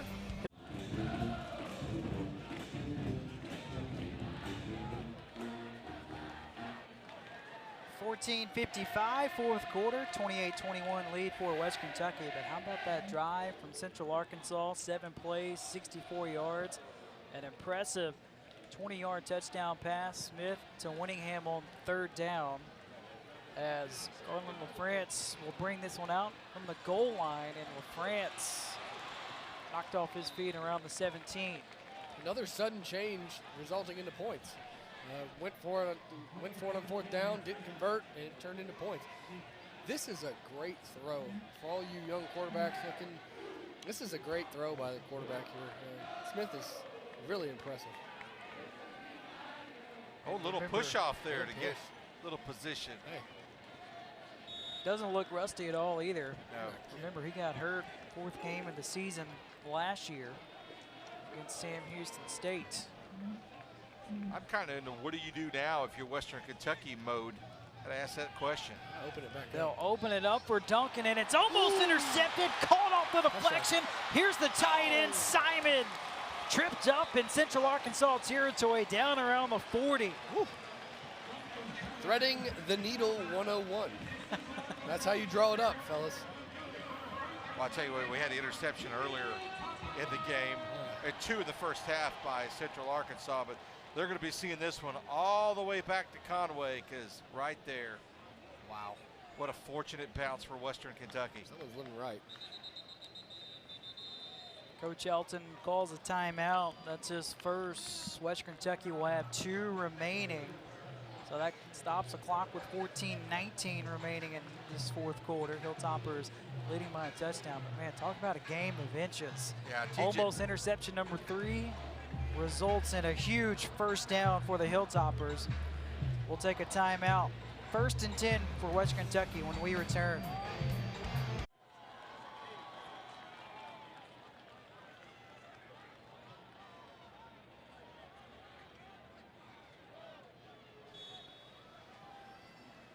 First and 10 for West Kentucky. Duncan under center, hands it off to Sloan on the sweep, and what a stop at the line of scrimmage. What a play that is. That's a great individual play. Shedding that block, having the wherewithal to keep your feet, keep your balance, and make a great tackle. It's DeAndre Lamont, the sophomore from Baytown, Texas. He only had 3 tackles a season ago. We're talking about just blowing a play up. Just forcing the O-lineman back into the runner on the jet sweep. And now they're behind the chains. So loss of 3. It's a big play call here. Here's a screen. Pearson with some room. Pearson angles to the sideline, and Pearson appears to have the first down for the Hilltoppers. What a great decision by Pearson to leave the middle of the field and veer to the outside. That's a big play on the run. Pretty good pass in by Duncan as well, but watch this in the middle. He's going to make his move toward the middle. He's going to clear the traffic here and then make his move to the outside. I really like that play. Big hog mollies up front. Good eyes by Duncan, looking one way. And movement, this could be a free play, but they will blow it dead. So flag at the line of scrimmage. And this will be against Central Arkansas.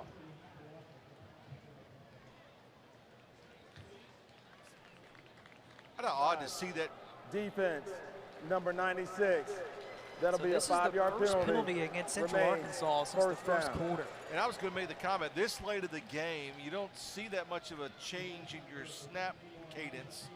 Do you not, Brandon, to the point where Central Arkansas would be that far off sides this late in the game? Very true, very true. Might be getting a little tired on the defensive line. Walker is in the backfield for the Hilltoppers. So on 1st and 5, they'll feed Walker. Bangs his way inside the 20, drops at the 16. It's a first down run for Gage Walker. I got a real easy play plan here. Walker to the left, Walker to the right. If you're Western Kentucky and get this final 13, 12 yards that you need. Right on cue, he's going out of the game. Yeah, coaches take him out. Keyshawn McClendon back in. McClendon, a very interesting story, by the way. 2 years ago, he entered a 40-yard dash competition held for students. Made such a big impression, football coaching staff said, we need him on the football team. So he's in the backfield here on 1st and 10. They give it to him, and McClendon is stopped at the line of scrimmage. Might have picked up a yard. I can tell you that Gage has not gone very far from the staff. In fact, I think he's on his way back in now. He did go to the bench. Let's just say he remained on the sideline and bring him right back in. Coach Ellis, he touched on that. He's going to feed the hot hand, and he has definitely had the hot hand from snap 1 today. Check that. That's actually Moses they're going to bring back into the backfield here. And now it also looks like Western's going to run a lot of clock here, and all of a sudden this game is just, these fans I mentioned earlier were kind of into it. Now they're back, hands folded, just waiting for something to happen here. Duncan rolls out, throws it to Moses, catches it, streaks into the end zone. He scores, but a flag is back at the 24. Boy, this is going to negate a touchdown. But perhaps, Brandon, the smartest play of the night by Duncan, in my estimation, that was he didn't throw to the outside. Number 74. That would have been a pick 6. 10-yard penalty. Pump fake and got the receiver to come back in the middle of the field. Yeah, every play is not perfect. And sometimes you got to go out there. You got 4 or 5 plays a game where you're going to have to do something with your feet. You're going to have to create a play, to extend a play, run the ball, do something. There's 5 or 6 of those in every game, and that was an example of one of them, but they got bad luck with the hold. Yeah, Juan Johnson, who's the press guy in this defensive coverage, we talked about him a lot. He would have easily had a pick 6, and Duncan made that first throw, instead he pumped. Duncan again extends the play. This time he will duck and run and scamper out of bounds. Picks up a good portion of those yards back to bring up 3rd and long for Western Kentucky. 4 or 5 plays a game, we got 2 in a row. So your field shrinks here. Do your options shrink in your play calling? A little bit. I think that you design plays from 5 and in. We call that the short side. Right now it's kind of the strike zone at the 24, 25. So they have certain play calls that they're going to call from these range. So we'll see what happens. Zone coverage. It was Pearson in motion, and Duncan checks it down to Moses, who stumbles at the 16. Sniper. Probably going to squeeze a yard or two more out of it, so here comes the freshman. In a big spot here, may I say. You know, 11, almost 11, 10:36 left in this game. Make it a two-possession game here and put a little bit more pressure on Central Arkansas. This is a big kick. His first career field goal attempt, and we have a Western Kentucky player down on the field right in front of the sideline, and this will turn into a timeout for the Hilltoppers. And that will make Corey Munson think about his first career field goal attempts a little bit longer. He got iced by his own team. Yeah, he sure did. Dyson Helton said yesterday that the freshman Munson's not going to make every kick. Good leg strength, but he also threw the word erratic in. So with the timeout, we'll take one as well. 10:29, fourth quarter. 4th and 9 for the Hilltoppers, up by a touchdown.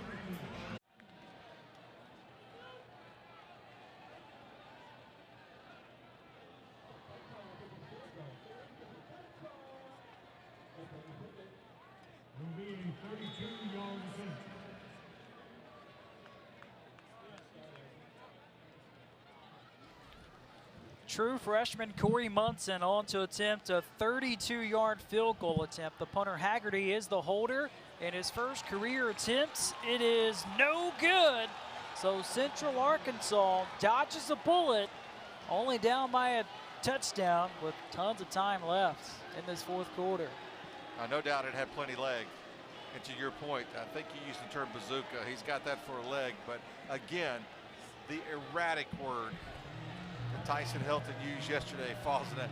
And all of a sudden it gets real quiet in here again, and they got to pump some music in here, and real disappointed in the lack of enthusiasm in this stadium tonight. And part of it's had to do with the way Western Kentucky's played, Brandon. See, I'd like to see a little bit of energy on the defensive side of the ball for Western Kentucky here.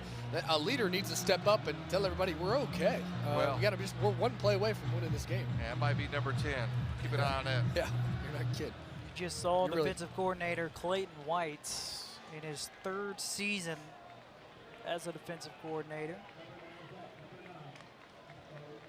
Smith hands it off and looking to throw and wide open. It's Whittingham, and Whittingham will take it all the way. The 2nd career touchdown pass from Carlos Blackman. He did it a season ago, and he does it in the season opener. Wow. You want to talk about a gutsy, unbelievable call? That right there is the call of the game so far. I mean, I'm telling you, like you said, Bob, the energy in this place was dismal, and they throw a play like that, and the momentum is all over Central Arkansas right now. And I got a 3-letter word for that. It begins with W and ends with W. Wow. You know, we talked during the break, maybe Western Kentucky might try to fake a field goal earlier. Well, they didn't quite have the desire to do that, but this football team right below you in purple and white did, and take a look at that score. Wow. How about Lawan Whittingham, 187 yards receiving and 3 touchdowns tonight. Again, he only had 158 the entire season, and Blackman had a touchdown pass a season ago. How about an 80-yard bomb to Whittingham? I like the concept of that play now. They had 2 pullers out in front, and it looked like run all the way. And I was in the back thinking, no, this is a terrible call. And he pulled up and threw it, and I said, that's a heck of a call. He really sold it. He did. The timing of it was unbelievable. So if you're Western Kentucky here, guys, how do you respond in this situation? You need to come out, get your quarterback in rhythm, maybe run the ball a little bit, establish on the line of scrimmage. But momentum is 100% leaning towards Central Arkansas. And I tell you one thing, in my opinion, if you're Western Kentucky, the worst thing that can happen to you is not an interception. It's a 3 and out. You're not kidding. I love this ball placement. Love it. This is LaFrance. LaFrance hits the seam, knocked off his feet at the 23. So here comes the Hilltopper offense.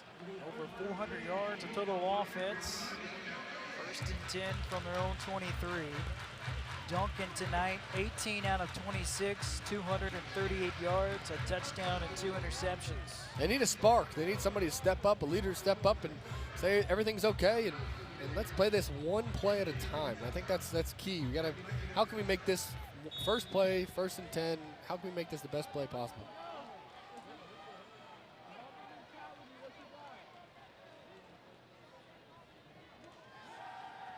Play action, Duncan just out of the reach of Lucky Jackson. His timing was off again. Another interior, just a little bit of congestion inside, and it just threw Duncan off his timing just a tad again. I got 2 words for you, some type of misdirection, engage Walker. Amen. It's been a career night for Walker, 153 yards on the ground and a pair of touchdowns. You know, Brandon, you and I were talking about it. Central Arkansas still remain in what we would call a base-type defense. They've never bend it, or bent, rather. Duncan being pressured. He's in trouble, and the ball's out unless he got rid of it, and they do say it's an incomplete pass. Where's the Duncan receiver? Just got rid of it. Wow. Where's the intended receiver? We got to not make a bad By the play way, worse. the Central Arkansas folks are beside themselves. 2 things there.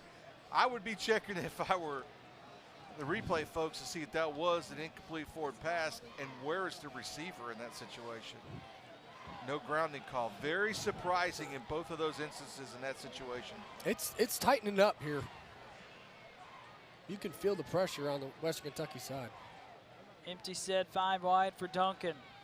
It's a screen. And Central Arkansas is all over it, and you guys alluded to it. Can't afford a 3 and out. Hilltoppers go 3 and out. Now that play was well defensed. I mean, Western executed to the point they could. That was they completed the forward pass. The problem is it was only for about 2, almost 3 yards, and that was well defensed. And you talk about energy late in the football game. Central Arkansas has it all now. Second punt of the night for Haggerty as Hudson is back deep to return the punt for the Bears. And the Australian sails it away. Fair catch is called by Tyler Hudson at his own 25. And again, Haggerty flips the field for Western Kentucky. The kicking game is so crucial, and I'm a big proponent of the kicking game, and I can tell you, I have a feeling going forward in this final 8:53 that that's going to be the difference maker. It's a 50-yard punt for Haggerty as Central Arkansas has 1st and 10 from their own 26. Last time they had it, scored on that 80-yard touchdown pass from the running back, Carlos Blackman, to LaJuan Winningham to tie the game at 27. I'm taking a shot here again. I think it's important what you do on 1st down here.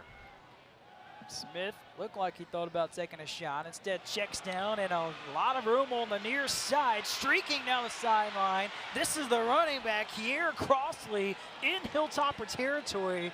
Finally stopped at the 36.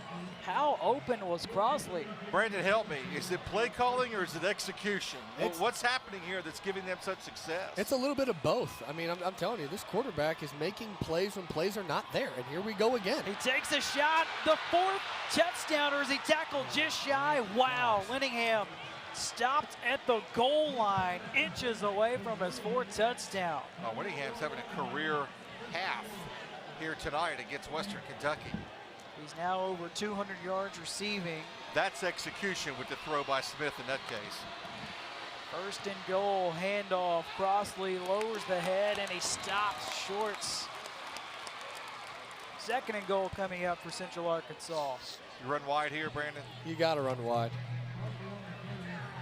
Got to get him out in space a little bit. Can't jam it up the middle. Too big at the inside. Kier Crossley kind of been missing in action so far tonight, and all of a sudden he comes up big on this drive. Central Arkansas trying to take the lead for the first time tonight. 2nd and goal from the 1. I wouldn't mind a quarterback sweep. Oh, he might be taking it out the middle. He's under center. There is the quarterback sneak, and Braylon Smith, he is stopped short.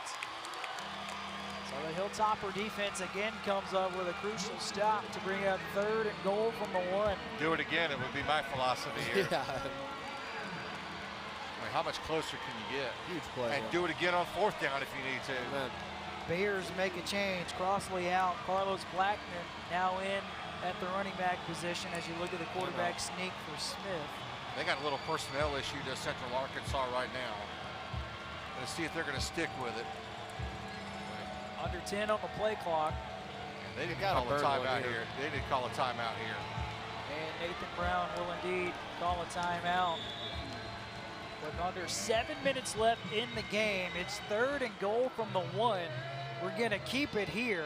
And I think also in this situation, you talk about what you do if you get the 4th down too. Yeah. And this huddle right here. You got 2. You have to have 2 plays in your arsenal right now. You have to, and I'll be honest with you, I think you run one, you tempo the second one as fast as you possibly can. Have a play called just in case you don't have it, and just kind of try to catch them off the guard. Pretty good football game, guys? Absolutely. What a way to kick off the 2019 season for Central Arkansas and Western Kentucky. Do you run wide once and then try to go back up the middle, or do you go with, I mean, that was almost, us old school guys call it aiding the runner, but you could almost see Smith just lower and try and go in, and that running back behind him trying to push him in or aid him, as we used to refer to. Or do you try that on 3rd and go wide on 4th if you get the 4th, or vice versa, or just go up the middle twice? See, Bob, I'm new school. I like to spread the guys out, cut the field in half for the quarterback, give him an option to either run the ball or throw it to a wide open receiver. He's athletic enough to do that, or you run an RPO so that now you can run the ball, or if you get man coverage, you throw that slant again. Are we the opinion, though, you should go for it on 4th down? 100%. You got momentum on your side. You're on the road, FCS team against Division I. Got to. 3rd and goal from the 1. Blackman in the backfield. He's 6'1", 230, the senior. The give to Blackman, and he fights his way forward. Does he get in? He doesn't. He got it. Then a late touchdown is called, so Central Arkansas scores, and the Bears take the lead for the first time tonight. That's great second effort right there. It was the second effort that got it. The first surge wasn't quite there. That's one of those things that's won in the weight room, right? It's back in February and March. Take a look at this. This one you really can't see from this point. You can see stop, and then the second effort right there. That's best against best. That is Blackman. And that was Malone that was greeting him at the goal line. Clearly there's going to be a review. It looks like that's the reason for the stoppage in play and confirmed touchdown. Wow. To me, that's a credit to momentum. I mean, I'm talking these guys are juiced up. Obviously, running back was juiced up on that play. Western kind of on their heels at the goal line, which I think is a little backwards. Extra point, it's up, and it's good. And guys, Central Arkansas has outscored West Kentucky 21-0 in the 4th quarter. As they take the lead for the first time tonight, and they do it on a 5-play, 74-yard drive that took 2 minutes. And it has been the Carlos Blackman show in this 4th quarter. The 80-yard touchdown pass, and he caps it off with a 1-yard touchdown run. Unbelievable. How about the play calling by Nathan Brown? Let's give them credit as well. And how well did Blackman sell the run into the line and then the touchdown pass? And right here in this drive, and Braden's talked about it all night long, the execution by Braylon Smith, the resurgence by Braylon Smith, the command of the game in the second half by Braylon Smith, pretty impressive for Central Arkansas. Touch on Nathan Brown, former quarterback. How many teams have 3 former quarterbacks that are coaches on his staff like Central Arkansas does? I got one to my left that's willing to coach down here real soon. Garland LaFrance back deep for the Hilltoppers, who find themselves trailing for the first time tonight. This will be very returnable for LaFrance. And the sophomore from New Orleans bounces it out to the outside with some room, and LaFrance drops it to 38 on his best return of the night. Yeah, that's a pretty good swing and field position then. And credit Wostowski over there for not making a block in the back as LaFrance went to the Western Kentucky sideline. Hard to see that. All right, so this is where we Brandon makes his money, so what are we calling here on first down? First down, got to get the quarterback in rhythm. I say you run throwing the screens. Those screens to the slot receiver have been really good. I think you throw a screen here again. Rebecca, check with me. We're not checking at Central Arkansas. I can't believe that. That's what I'm getting at. That has been their base defense all night long. They haven't shown a lot of variation in it. So why coming out of a dead ball are you having to do that? See? I agree. That's Walker on first down who gets stonewalled. I think that Western needs to maybe ramp up the tempo a little bit, maybe put a little pressure on them. It seems like the defense is dictating what the offense is doing right now. We're trying to get in a perfect play in the Western Kentucky side, and that's not. That's usually I like to dictate to the defense what they're doing. They got man coverage here. Duncan wide open. He's got Pearson, and Pearson has the first down for West Kentucky. Yeah, Duncan's wide open because they doubled Gage Walker coming out of the backfield near the sideline and took that away. So, Central Arkansas, for all the things we talked about them being vanilla generic, in that particular instance, they made sure that Walker did not get the football, be it by air or the handoff. Joshua Samuel in for the first time tonight at running back for the Hilltoppers. He was the leading rusher a season ago with 639 yards on the ground. They checked that time. They give it to Samuel. Not a lot of room off that left side as he stopped for no gain. Got to go here, Western. Western's got to go. Got to get a little tempo going. Get your quarterback going. Get your line going. Get him off the ball. I think that Western needs to change the tempo a little bit. It's going real slow. With the ball on this hash mark, Brandon, does that limit your play calling, or do you ordinarily go to the wide side of the field, or does it make a difference at all in that case? Yeah, it makes a little bit of difference just in the numbers game and the numbers perspective.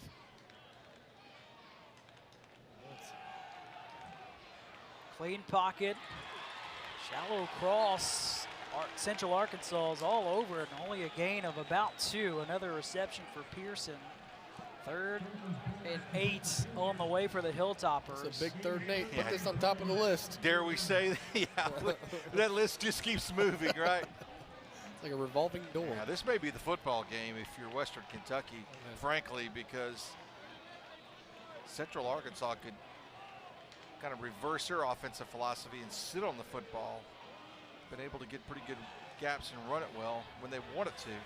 Duncan swings it out to the right, and a nice move, but a better tackle in open space as Samuel is tripped up by Lamont. That's a great open field tackle. People watching at home, you know how hard that is. He's going 100 miles an hour trying to recover, and he makes that tackle. That is impressive. Since you flip the field, do you go for it here? Yeah, you got to go for it here. With 4 minutes left in the game, Hilltoppers down by a touchdown, going forward on 4th. Look for a shallow cross. It looks like man coverage again. Hilltoppers tonight 0 for 1 on 4th down. Duncan, there is the shallow cross, and Pearson is greeted immediately. Ball pops out. He's down, and from the spot, guys, he is short. That was Rochelle on the stop. Wow. He had the interception in the first half, and what a huge hit that was to prevent the first down. That's really close, and the play call was exactly as Brandon indicated. But again, you got to execute. We can go X's and O's all day long, but it happens on the field. And back-to-back, 2 outstanding tackles to prevent Western Kentucky from converting. Watch the wrap up by Rochelle here. I'm not so sure that wasn't a fumble. Nonetheless, it's a change of possession. Let me tell you what, we talked about it in the opener. The adjustments in the second half from Central Arkansas and Western. Western hasn't really made many adjustments in the second half.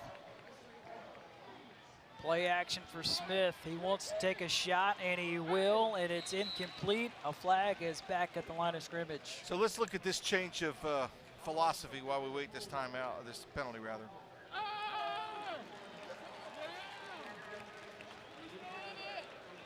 And that's a big penalty when you, obviously, mathematically it's a big penalty, but look at the philosophy. When you think that Central Arkansas will need to run the clock out on first down, what do? They throw the football. They're not taking the foot off the gas in this situation. I give them a lot of credit for that. Now they find themselves in 1st and 20.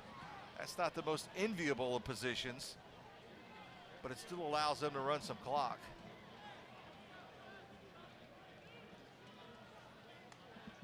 First and 20 after the holding. Play action for Smith. Smith throws it at the feet of the closest receiver to him, which will bring up 2nd and 20. That was Luke Ross, the tight end, closest one there. That's a smart play, though. And the quarterback, Smith. Yeah, Clay Davis, the linebacker, got away with a hole, too, on the tight end coming across. And that's perfectly fine if it's not thrown and you're not caught in that situation. But it's a pretty big 2 downs coming up here for Central Arkansas, because just when you thought they had the upper hand and could run that clock out, they've come out throwing the football. Handed off to Blackman, and he stops at the line of scrimmage. So 3rd and 20 with 3:20 left in the 4th quarter. West Kentucky has 2 timeouts, as does Central Arkansas. And you're not going to be in a big hurry to snap the football here for Central Arkansas. You can probably get it down to 250 or so, maybe even better than that or less than that. I'm really surprised they're coming up here going to snap the football this quickly. Now they'll back off.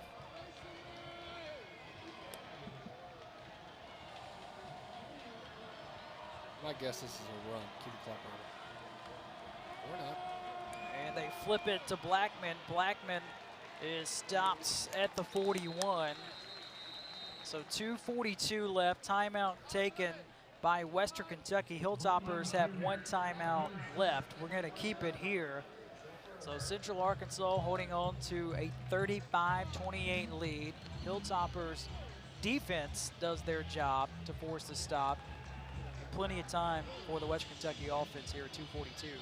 Your coach is talking about penalties and turnovers. In that case, it's the penalty that really hurt Central Arkansas in that possession. In a possession I thought they could run a majority of the clock out. Wondering just out loud, if you're Western Kentucky, if you don't try and block this punt right here, or you set up your return. Your field position is not going to be all that great, you would think, starting out with just a standard 8 or 10 yard return of it. Do you kind of roll the dice here, see if you can block it? 6th punt of the game for Taylor Wallace. He can punt it both straight on and rugby style, as Bush is back deep to return the punt for Western Kentucky. A very short possession in terms of running out the clock by Central Arkansas. Doesn't look like the Hilltoppers will come after this one, as Wallace skies one to the near side, and it takes a Central Arkansas roll where we'll be down at the 22 with 2.5 minutes left in the 4th quarter for the Hilltoppers to work with 1 timeout in their back pocket, down by a touchdown. If you want to find out who your playmakers are, down by 7, 2:30, you want to see who the guys that you can count on day in and day out. I'm looking for Western Kentucky to feed their senior receivers, those guys that have been kind of through the ringer a little bit. And, I want to see what they do with that ball for sure. Pearson with 7 catches on the night to that point there. Simon with 3 and Moses with 3. Sloan as well. Lucky Jackson only 3. That's the kind of number that jumps out at me. Absolutely. Keeping on the ground here, Samuel stays on his feet, and Samuel chopped down at the 27. Well, by running the football, you're going to create that tempo that you were talking about that Western needs. I remember when I played and we were in a 2-minute drill, we always tried to get at least 5 yards on the first play. Western gets 5 there, 6 there. It's just a drive starter, we used to call that. Duncan looks left, steps up, and he's in trouble, and down he goes at the 25, a loss of 2, and Coach Helton calls his 3rd and final timeout. And what's the #1 rule in that situation? You cannot take a sack. Can't take a sack. And he worked the wrong way on that side. He had a 1 high, which means 1 high safety, you work a certain way. 2 high safety, you work another way. And Stephen worked the Too high side and just one high. 3rd and 7 coming up for Western Kentucky with 1:56. And I mean, what are you thinking here if you're Coach Helton? 2-down territory. So all you need is half. Get half. Maybe I wouldn't be surprised if it was a run. The way they've been running the ball. I mean, in the way that the offense on passing the football has been at a little bit of a stalemate here. So I wouldn't put it past Coach Helton to give a little draw or a run here, a screen, just to kind of get your quarterback in rhythm. Got to ask Graham this question. When's the last time you called Gage Walker's name? It's been a while, hasn't it? And he's been good tonight. 19 carries, 152 yards. And he's not in the game now, to Brandon's point. Yeah, he is not in the game right now. And again, if you were going to run in that situation, you feel pretty comfortable with keeping him in. Maybe he doesn't know all the pass protections. You don't know. 3rd and 7. Duncan looking for Sloan, and he has the first down, stays on his feet, and finally stopped in midfield so the Hilltoppers convert on 3rd and 7. Back to the Cujo skin. We talked Worked about well, yeah. Hilltoppers go tempo. Remember, no timeouts remaining for Western Kentucky.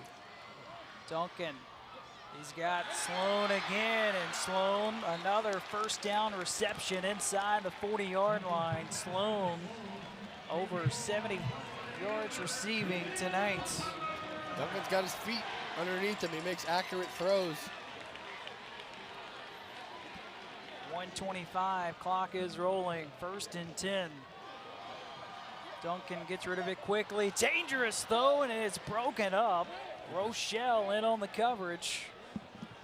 He's been active, and again, back to the point we talked about earlier. That back four for Central Arkansas is very good. Granted, you know, to Brandon's point, you give up a few, you win a few, but that was a pretty impressive throw by Duncan across the formation, and Rochelle had a beat on that route. Yes, he did.